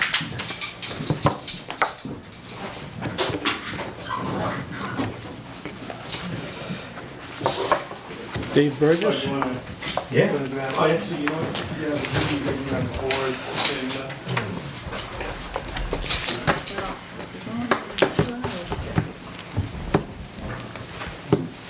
These hearings take time. no, I think it's my wife. She did have a hearing, but I told her it might be quicker than I thought. No, she'd probably blow my phone up. But Always the case, right? have a good night. Good night. Okay. Thanks. It's like going to the doctor's office. Get laid out in the lobby for a period of time. Good evening, Good evening. gentlemen. My name is Dave Burgess. I'm You from can Weathersfield. pull a chair up if you Yeah, want. sure. Well, you know what? I've been sitting over there and just dying to stand up. That's how the replacement knees work out. Teresa, you said you were going to pull the folder on For Orchard. Orchard Circle? Yeah. Yeah, you know. Huh? I said, yeah, you know. You didn't. Okay. No, I don't think I did, because I've been completely Okay. That's okay. That's okay. crazy. So, this could be a very short, informal type of thing. It's all right, we got time. And I'm not an engineer, you know, retired immunologist, so we'll Well, stick you saw away. the look that we gave We'll stick everybody away else. from the engineering part and go straight to the biology. So 35 Orchard Street. Let me just pull it up here on the iPad. I can do that pretty quickly, I think. Yeah. So 35. The development for what are called the Deerfield Estates, over off of Route 105. Yep. Was designed in 1997, and basically there is a piece of property that's for sale that's at the end of the road, and there's a drainage basement easement here and a drainage basement easement here to deal with just the stormwater drain off from a series of storm drains that are put in there by town. Now, I don't have firsthand knowledge on how these drainage basements work, okay? But I do have information by looking at them myself, and also from the real estate agent, talked to the owner because I was interested in how these drainage basements work. And from what I understand is the process of getting water into the basin is pretty much a level grade from the inside side of the road, which are where the drainage basins are, leading to leading to these two drainage basements which are put in for these site plans, right? Which are established in 1997. Yep. Now, the bottom line is I'm interested in lot number 9, okay, which extends, I think it's 1.9 acres, extends quite a ways back into this this conservation area back here. And the dotted line here is the wetlands boundary, I believe. So what you have here is a piece of property which I'll just, if you guys, either one of you guys want to look at the aerial, just to have a look at it. And there is a house there right now, right? There's a house right there. Yeah, there's This 20. is across from Firefly? Is that where this is? That's further, Yeah. Further a down. little bit further It's on down. the left-hand side. It's got the white fences. It's all cherry blossom trees. Yeah. up and Sure, down. it's pretty much it's all suburbia. It's the only one on the left, right? Yeah. Everyone- So the one on the left going out of town, right? Okay. Right, A lot of going out of that. town. It's just before, this is the power line Yep. Okay. with the high tension wires and stuff like that over there? Just beyond it on the right. Yeah. All right. So here you are, yeah. Here you are. Well, it's weird because it doesn't show. Well, it's before Firefly. Yeah, and before, All right. and There we go. before Never mind. Highland got put Excuse into, me. I think. So Highland wasn't there either. All right. Highland Woods. So my question, or my purpose for being here today, gentlemen, is to try to gain a little bit of information. Is there a process to modernize the storm drainage basements by using, you know, Can I ask- the modern dome infiltration You type trying of to make systems? it smaller? No, Are you trying to get access to the back of the property? I want to make it subterranean But what do you, for what purpose? What are you trying to for the accomplish? purpose of drawing grass. That's all you Having it wanna out of do. sight, out of mind. Yeah. So in other words, they're, compared to 22 years ago, they're now entirely, and you guys live in the infiltration business, and you understand the system, so you've probably seen these systems before. Storm Tech, ADS Storm Tech. And there's plenty of trap rock and an awful lot of material in here to begin with. And my question is, for the one drainage basement, and obviously I'd have to talk to this landowner and this landowner because this piece of property only covers, well, if you look at it on the aerial, so there are two spillways over here, one over here and one over here. And the inlet is underneath this easement, which is right down the property line between the two pieces of property. There's I would say a 3 foot by 3 foot storm drain there. Yeah. That's all filled with debris. It has all types of crap in it. And from what I understand from the real estate agent who talked to the owner, the town roads, Teresa told me it's the town roads' job to clean it out. They haven't seen it for 6 years. In the worst storm that they've had since the person has owned this house, which I understand is like 15 years, there's been a foot of water in this basin, and it's gone in 12 hours. So I don't have any 100-year or 500-year data on this. All I have is the topography that is back there in this particular piece. And my question would be is if there's a process. I'm asking you gentlemen, because you know the town and you know what the situation is. Is there a process to connect this storm drain to an underground device and extend it through here using the trap rock and put in the basement gravel underneath and the reinforcement fabric to be able to make this a level subterranean device? That's the question. I'd say there is a process. Yeah. but they- Yeah, a lot of there is. engineering and Yeah, waivers here and there. and- Yeah, because the drainage easement is granted basically to the town for the thing, so you need to engineer it. You need to need the town highway department, I guess, would be the only people to do the thing, Well- and then Well, first off, that's just an easement, though. The town doesn't own. Right. No, but what I'm, Right, property but owned. still, yeah, but still. This guy owns a chunk of it, he owns a chunk of it, and this property I owns think- the other chunk of it. But what I I'm mean, it's saying real- is It's real is you deeded s- properties. No, yeah, I know. Your bigger problem is going to be the square footage that it takes up. That is going to take up a Right. lot more of a footprint You- than that currently does. You're gonna have a field of those coming. Well, the question is, what was the originally engineered? You can do I- a quick calculation. I can of tell you right now, the that's in volume the of that basin. thing is crazy. I mean, you're Yeah, this is talking- this is that thing's 180 six- feet long. Yeah, that, It's 180 feet So long, and it's about 7 feet deep. And those are only gonna get you like 3 feet deep Right. Yeah. max. And But it's- there's no water in it. No, I know, but It's but the designed volume for of but the certain volume capacity. It's designed for a runoff. yeah. the What I'm surge. getting at is if they calculated a hole that big, Big, right. yeah, that's Your whole entire backyard for lot 9 would be these things Right. beneath your backyard. It would cost you a lot of money Right. to build it, and then you'd also have to modify the easements. Lot 8 and lot 10 are also going to have a bunch of these Right. on their property. Right. I would probably talk to somebody about a ballpark cost for what this Right. is going to be, because it's probably, I don't know, $100,000. I don't know how much that's worth to you, but yeah. But I mean, it's worth to you, yeah. I wouldn't say to like if you wanted to explore that, I'd say yeah, it's definitely possible. It's certainly going to be a matter of how much you want to invest into it and Right. what it's worth to you. But I don't think that it's a dead-ended issue. I think it's just a matter of how much you want to pursue it. Let me just ask you really quickly, in this town and in neighboring towns, have you guys heard of anybody doing it? Retrofitting it. Retro, in other words, I've heard of redesigning, You know- but never going underground with it. right. I mean, Only just reconfiguring size and. right. Because the cost premium on something like this relative to just grading out a basin is so Right. large that a developer building this would never do that from the beginning Right. in a rural site like this. Unless the In an square urban- foot cost of yeah, doing it. in an and- urban area where you have parking and you have space limitations. This is typically trap rock and a Yeah. infiltration bed, which is submerged. Underneath a pocket. Because these systems can take, a lot of square footage.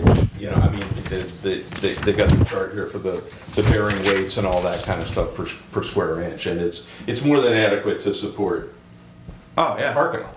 Yeah, Yeah, no, but you can't have- No, they're certain class- H20 loaded and everything. Yeah, when it's fully loaded and submerged. I think the biggest problem is going to be the square footage it takes up. It's probably Right. going to be double, if not more, than what that currently takes up, and the significant cost. So the bottom line is where in the records, so here's my question. In the records, is there where would I find the designated square footage so I can take an idea of what this would do? Because this has trap rock and infiltration and total volume, and they're not insignificant. These things are pretty good. Yeah. I mean, they If we use have up the a lot of volume. stormwater report, you could basically bring it to an engineer and say, hey, how many of these, Right. I want to use these infiltrators, this is my volume What's of my water. square and footage? let I them- can get a good So idea. you can do the Pretty math there quickly. real quick. It was 3.5 feet deep before the overflow. 3.5. Yeah, before the overflow. I think it was 42 at the bottom and 45.5 at the overflows. So it's 3.5 feet deep. And you said it was 190 feet long. Like how wide is it at the bottom? Like 10 feet? Right at the bottom, maybe 10 feet at the most. One spillway is around 3.5 feet, the other spillway is up at 5 feet. They have trap rock going out of here. Alright, You so- guys, it's not whatever you guys call ripple stuff. It's Rip just, wrap. no, this is all what I call trap rock, which is bigger than my hand. Yeah, It's yeah, not this jagged and- infiltration gravel stuff. No, It's more stabilizing than anything Yeah, else. it is. It's So- bank stabilizing, right? So exactly. assuming it's 10 feet wide, 4 feet deep, and 195 feet long, that's 7,800 cubic feet of storage. Right. And that's, if each one of those chambers is 70 cubic feet or so, depending on which one you have. So there's chamber storage, there's minimum installed storage, and what do you need? You need the installed storage, Installed storage, 178 per. so 178 per. And Wow. those are even pretty deep. Those 3,500s are. The 35, you're familiar with this. This is 77 Yeah, inches good. tall. They're 45 wide and they're 90 long. So the problem is you might end up having a mound in your backyard to grade above it Right. because you need to hold the bottom of the Yeah, basin this, elevation. as you can see, this is mounted down, and then it's kind of a rolled up edge and then there's a rolled up edge on the back of it. It doesn't show it very well here, it just, you know, just shows this thing. Well, these are the new contours. Yeah. So yeah, so you're gonna put in 40, call it 43 of these things if you're getting the total storage out of them. Right, which would, Roughly. if I remember, the length of this would be, it might be too wide. So, in other words, if I was going to do it only quote unquote on my property, that would be a row here and a row here. But, and this is quite, to be quite honest with you, on the property line, this is a really insignificant thing. Yeah. Over on this end. This is gotta be, 25-30% of it over here. Some of the storage is up in the bank and there too. Yeah, and that's a quick number if it's 5 feet deep and we're not accounting for the side slopes and all that. So maybe it's double that. Maybe it's 80 chambers, something like that. But it's a fair amount of footprint it's gonna take up. Yeah.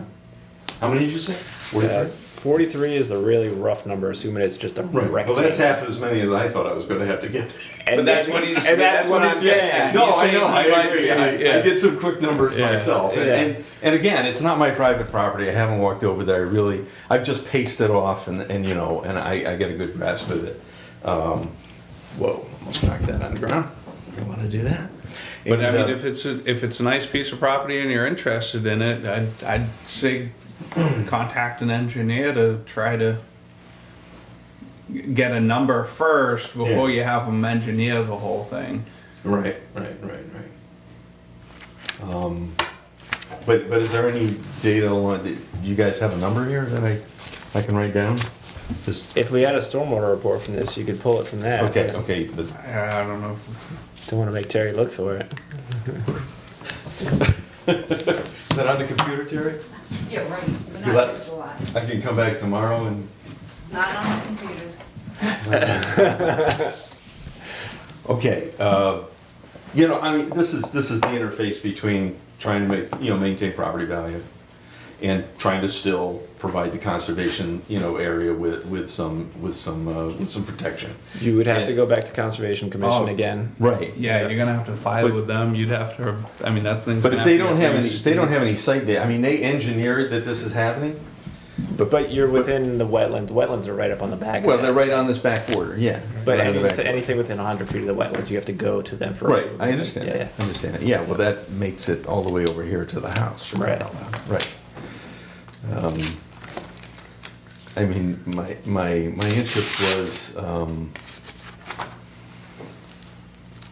from what the landowner said, it's just a dribble of water. I'm thinking that you guys been talking about 20-year-old broken pipes and things infiltrating into the storm drain. This one over here apparently doesn't get any water at all. The only problem I know. is we're gonna be Because it's held I know, to to the same the ridiculous ridiculous number number. that created this Right. is the number that you would have to use. Right, there's no revision. The state wouldn't, so is this a state? That's, yeah, so I think we just adopted their stormwater Right. management. Right, 22 years ago, these guys, Ocean Hall Incorporated, Yeah, they're done. they're gone? Which isn't. Okay, That was Larry Salters, he passed away. that's good to know. I won't go barking up that tree. Yeah, I don't know these things, And, that's why you said come on in and find out. I don't know anything. I know. I don't know if this. Terry goes, you really should come in and ask questions. Are they still around? That's what we're there I for. don't think so. I don't know. That's a good question. Who's around? Bob Taylor. Dale Dale Consulting? over. There's a phone number, 617 Oh, great, 22 years old. 849 849 7070. 7070. Taylor Consulting, you said? Group, yep. They're out of Braintree. 10 Forbes Road, Braintree. Would you consider that the east discharge? Do we have a bigger map? I think we kind of figured out what's going on there. That's actually Yeah, the that would south. be the- This is south. Oh, this is north. Yeah, so this is That would south. be east. But it's either east, north, or southwest. And I would think maybe this is southwest. That's gonna be southwest. That's south. Do we have a that's bigger south. map so we can get an idea of what's going on? Well, because there's There wasn't, those are the only two that I saw. So In the you call it- wetlands. Yeah, so they said, This is north, so this would be east, that would be That would be Yeah. west? southwest.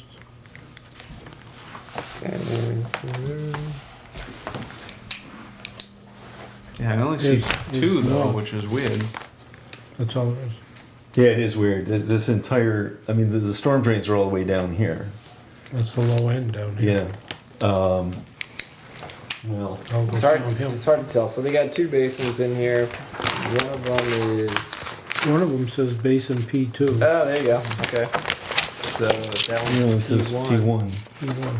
Stormwater basin, P1, So P2. stormwater basin P1 has a total storage of 17,800 cubic feet, Which is, I think we were doing for 8, which right? is 2.5 times Three what we times, said right. it was. Yeah, 3 times what you said. yeah. What did you say those were?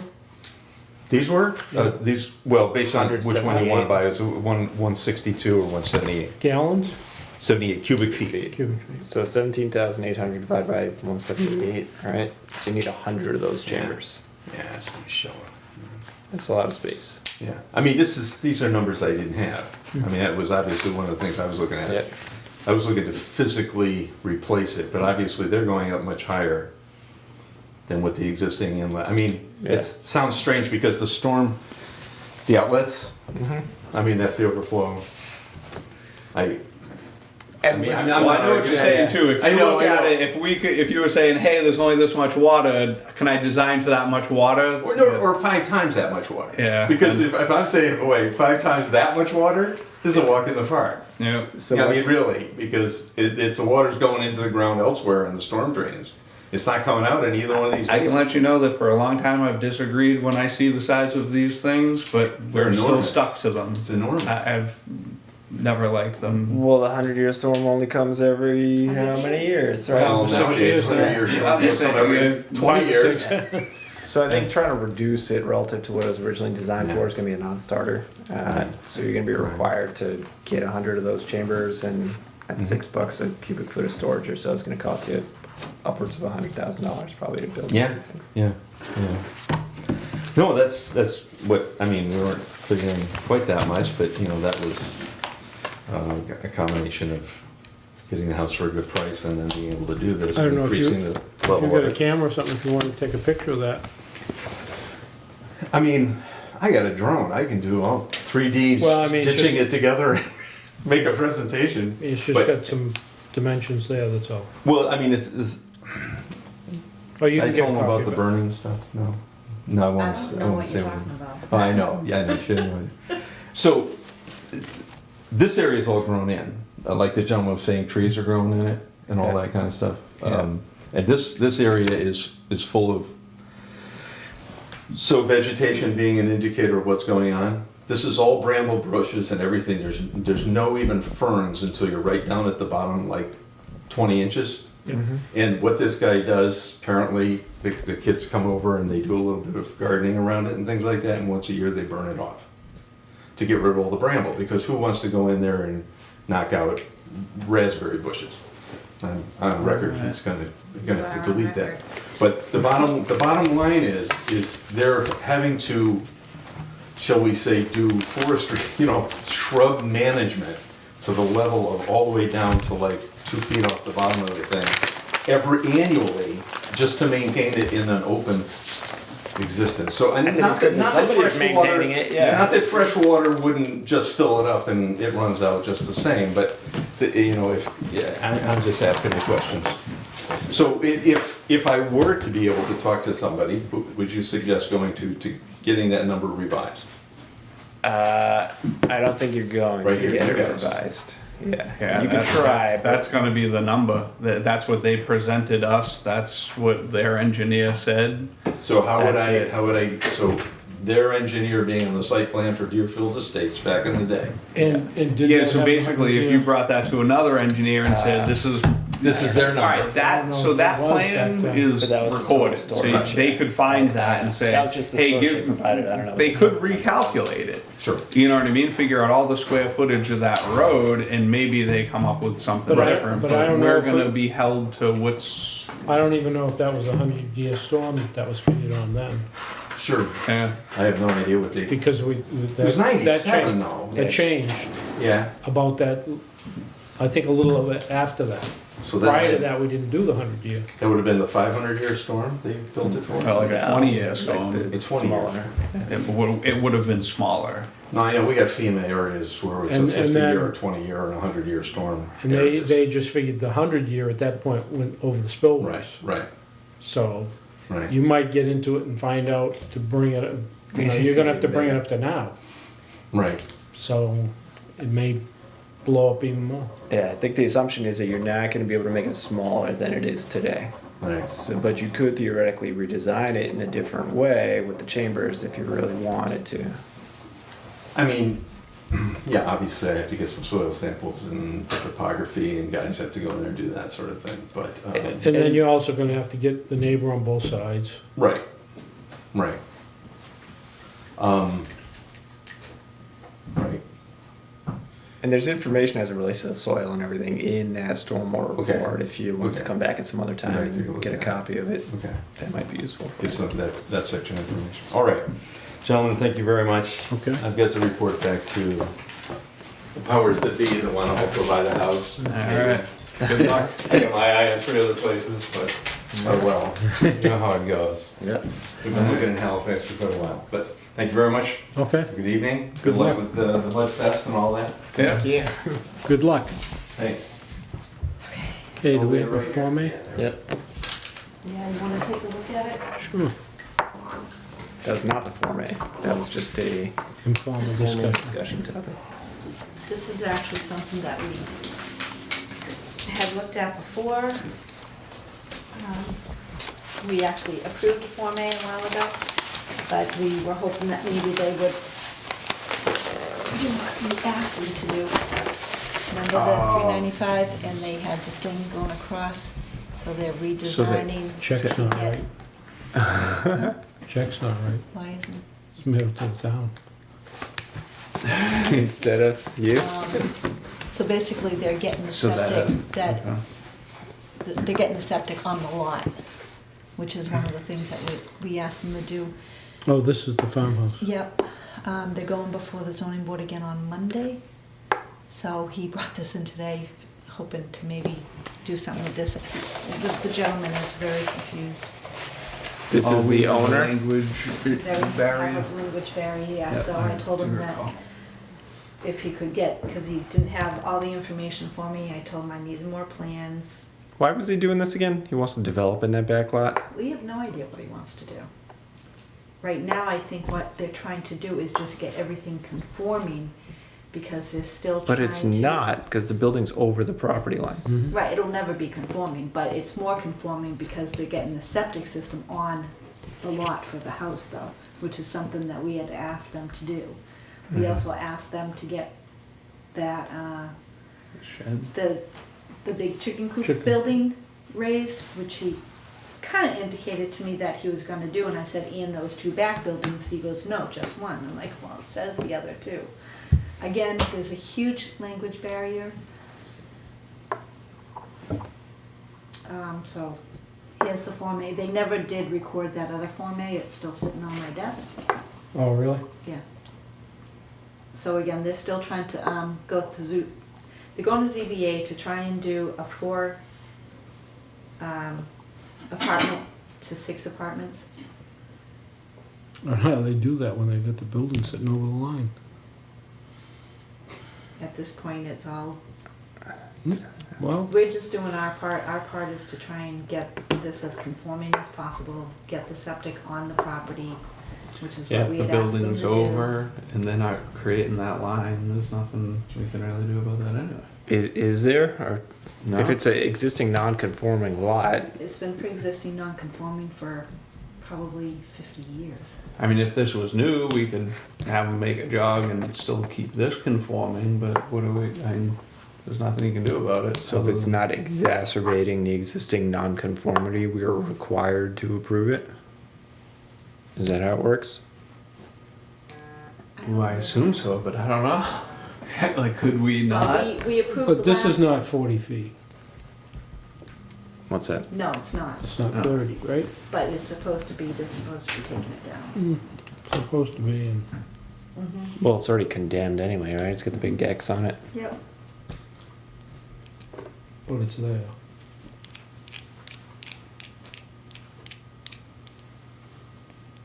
Well, can we put the stipulation of remove the Once you buildings, sign it, re-sign the plan? When you sign it, it's done. What does I that don't mean? know if we Can can we put put any a conditions. date? No, you I don't can't. think we can put conditions on Form A. When Because you it's sign the approved, Form A, yeah. it's It's just You're approved. saying it's Oh, yeah, I get you. approval Not not required required, by yeah. subdivision control. Well, that's not a habitable building, so it's not Doesn't like matter. we're making that building non-conforming, is it? Technically, we are making it non-conforming because Right. it So, doesn't no. meet setback requirements. But we approved the last one, but that's because the septic was, Did we actually approve the last one? that's We- still have it. Yeah, but we didn't have really a choice on that last one, as far as I recall. Right, I think the attorney And the told us we attorney didn't told have a us that, choice. like, basically it's, they couldn't see a reason for us to deny them. What attorney? Our attorney. The town's attorney, Gave it an opinion? I think so. Yeah. Yeah, I remember when it came in and it was like blah, blah, blah, whatever it boiled down to. The lot wasn't big enough before. If it's only 43,000 square feet now, it wasn't big enough before. We could have turned it down for that. That's the old one. Oh, they did a weird jog there. It was 59 feet. But it didn't have the Yeah, septic and but- then. But the septic doesn't come under that qualification. No, but there is set requirements for septic being set back from certain property lines. With the Board of Health. Board of Health, I don't know how that plays into our Not ability, ours. so we weren't allowed to. But this, yes. So, but then what happens then? So if you create a lot now, which makes the septic system non-compliant, does that make the building not habitable? Well, you can I have don't a septic understand. off of your lot. No, you're supposed to have the Yeah. septic on your lot. You need to have it on your lot. No, but like we've done it, houses on the pond where we've pumped it across to other people's property to get it further away from ponds. I don't know exactly what the deeds are. There's this, had to yeah, there's a reflect, whole but- separate process for a shared system as opposed to having just a residential single-family home system, which is theoretically what this should be. I'm just saying, I know it's possible in certain circumstances. Well, if you want, I can go back to Land Use Council with the new Form A and see if we can actually do it until, or unless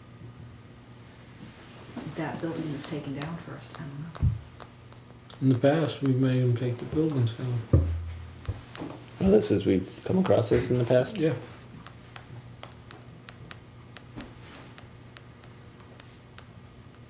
Shouldn't take, Explain shouldn't it take to North much, Franklin Street. shouldn't take much work to knock that thing over.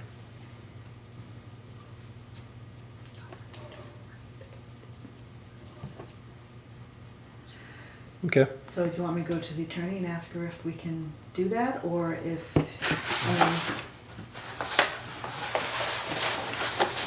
I don't need to hear it from the attorney, but if you guys want it, that's fine. So what's the other option? You just straight up deny this or just send them back to the drawing board?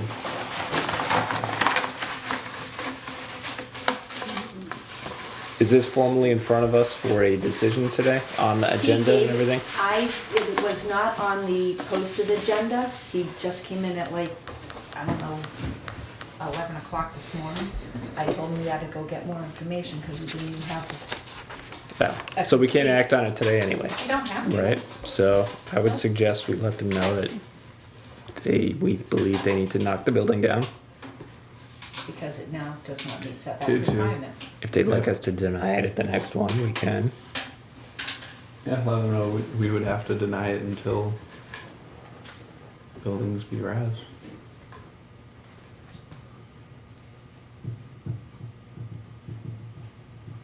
Your scale, what's that off of that? 12 feet?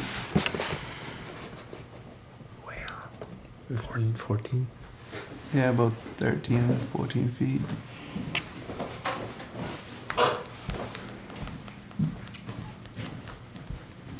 What's the frontage requirement for a retreat lot? 75? Or is It does 50. 50? Alright, so they've got the 50. Yeah, see the dotted line, that's your setback. Yep.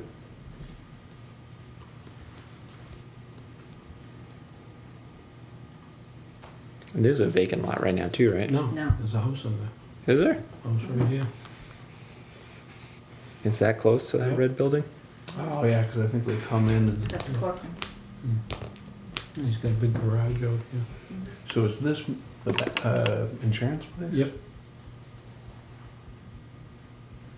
No, not insurance. Borax further down the street, right? That is. There's another one. Yeah, Oh, is it really? Cushman. Cushman There Insurance. you go.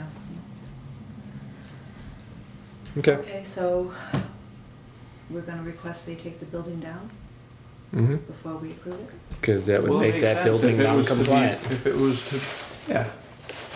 Let's take I it can down. check with the attorney too to see if we can put a condition on it, We can't. but no. Can't. Not on the Condition Form A, Form yeah.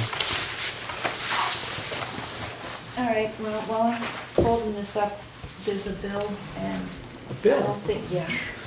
And I don't know if we have the people here to do any minutes, so we can look at that. We gotta hurry this along, the cameraman's falling asleep. It's too exciting here. We need a break with dancing girls or something. It's not in the budget. Make a motion to pay a bill to the Plimpton Halifax Express for the public hearing notice, legal ad 10427 for RG Automotive in the amount of $84. Just to clarify, that does get billed to the applicant, and the applicant pays the town, and then the town pays for that? The advertisements? Yeah. Yes, the applicant pays the advertisements. So give they it to pay us and we pay. We put it into an account, then we pay the bill. That's silly. Okay. Okay, I have a Second. motion. Second. All those in favor? Aye. Aye.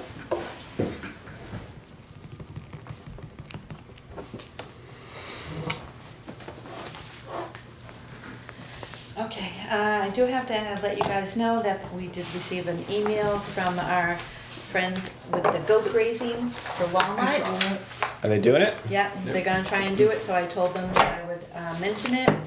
And they said if you had any questions or anything, to just let them know. I'm assuming we don't because we, When does it start? That'd be he my said in question. between May and June. Okay. And they're gonna be out there for a month? Or, I can't remember what okay. we discussed. It was Yeah. a year ago. I don't remember the I details don't of. think we have any issues time with on it, it. just we advise them to let us know. Oh, they when were they're gonna do cycle it. through, right? Maybe only gonna be out there for like a week or something, then go to another site. Yeah. Something like that. Something like that. Yeah, it was all kind of exploratory. So I'll let you know you guys are okay with that. Road cruising. Where's my- Then there was also an issue, I don't know if I sent this to you guys or not. As it was, I had a question from our friend Mr. Fabrowski down at off Palmer Mill Road doing that development. Apparently the postal service will not deliver to the person that lives down the end of the road to the mailbox because the postal service here in Halifax decided that all subdivisions have to have one of those little mailbox kiosks at the end of the road where you know, a little mailbox at the end of the road, unbeknownst to us. So as it was, that same day, Charlie came up to me and said, hey, listen, we had some talk about this, a town in Dracut, the town of Dracut, that is having this postal kiosk issue. So Charlie basically wanted to know if you guys wanted to set up a meeting with somebody representing the post office and find out what they're requiring, because they're saying it's required, but the town does not know that it's required. And if we have to have these kiosks, our subdivision plans have to reflect that, because then we're gonna have to have a common area to put that on. That Because you seems can't put it on overkill. somebody's private property, Right. which But is you can't the- put it in the street layout? Yeah, I guess you could, probably. Why wouldn't I don't know you? if you can. Well, Why wouldn't you? Public road area, right? Is the post office public? No, but the Are your road mailboxes, is. are your mailboxes on your property or the street layout? Typically, they're in the street layout. Yeah, because they're right up on the curbs. But I'm just saying if the. I if would the- think that if we have somebody from them come in and explain what it is that Okay. Yeah, it they're makes sense. requiring, that would make sense, and then we But can I agree. decide whether or not, I mean, if they say we gotta have 4 feet behind it to operate it or whatever, then, Oh, Well- yeah, you're right, to load the box behind Right. it. Yeah, you're then right. that's something So this we could poor look person at. can't get their mail because they won't deliver. You can get a post office box. Well, she has a mailbox, which is, according to what I found on the United States Postal Service website, says you just need a mailbox, but they won't deliver. So that's local policy. This particular. Possibly, but we Okay. don't know about it. Okay. Okay. I All right, like. so I will invite them to come in, and Charlie actually wants to be here as well. Yeah, I'd like to hear that because I like the concept of grouping 4 or 6 of them, whatever, in a cluster and making that easier. Having Then who's responsible for the people are everybody weed whacks around it. Everybody's responsible for snow blowing to get access. Well, to that's the what thing. I'm Well, just that's the saying, thing, I if mean- it's, yeah, Alright. if it's common area, one common area, who's gonna be responsible for it? So when I And lived in something happens Plymouth, to we the had, box, Who's what, responsible? we had one of those, and like, if I didn't throw a shovel in the back of my van, I don't think anybody else that lived on that road was gonna do it.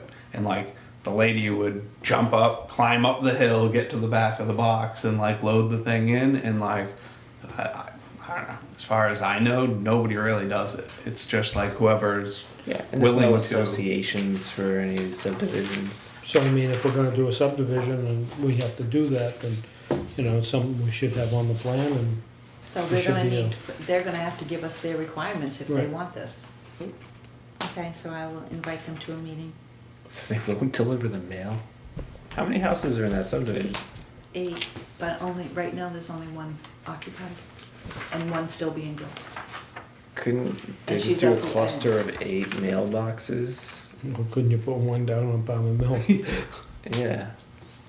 I don't know, it was just something that I was asked to That's talk wild. to you guys about.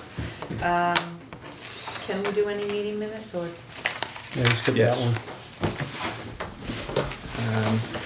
Did everyone else get a chance to review meeting minutes for February 21st? Yep. Carlos, did you check these out? I am currently doing it. Which one? This is last one? Yep. The last meeting, yeah. Here's how it works.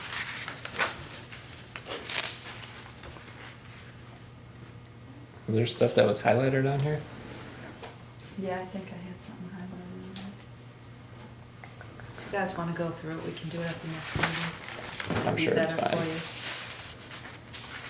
you. She's got all the letters in here for the stormwater permit. MEPNED. NIPDs? Too many letters. It's just NPDES. And MIPA is MEPA. Yeah, If you'd like me to make corrections, I can do No, that. I would like to correct the site plan review checklist because there's all kinds of spelling mistakes on that too.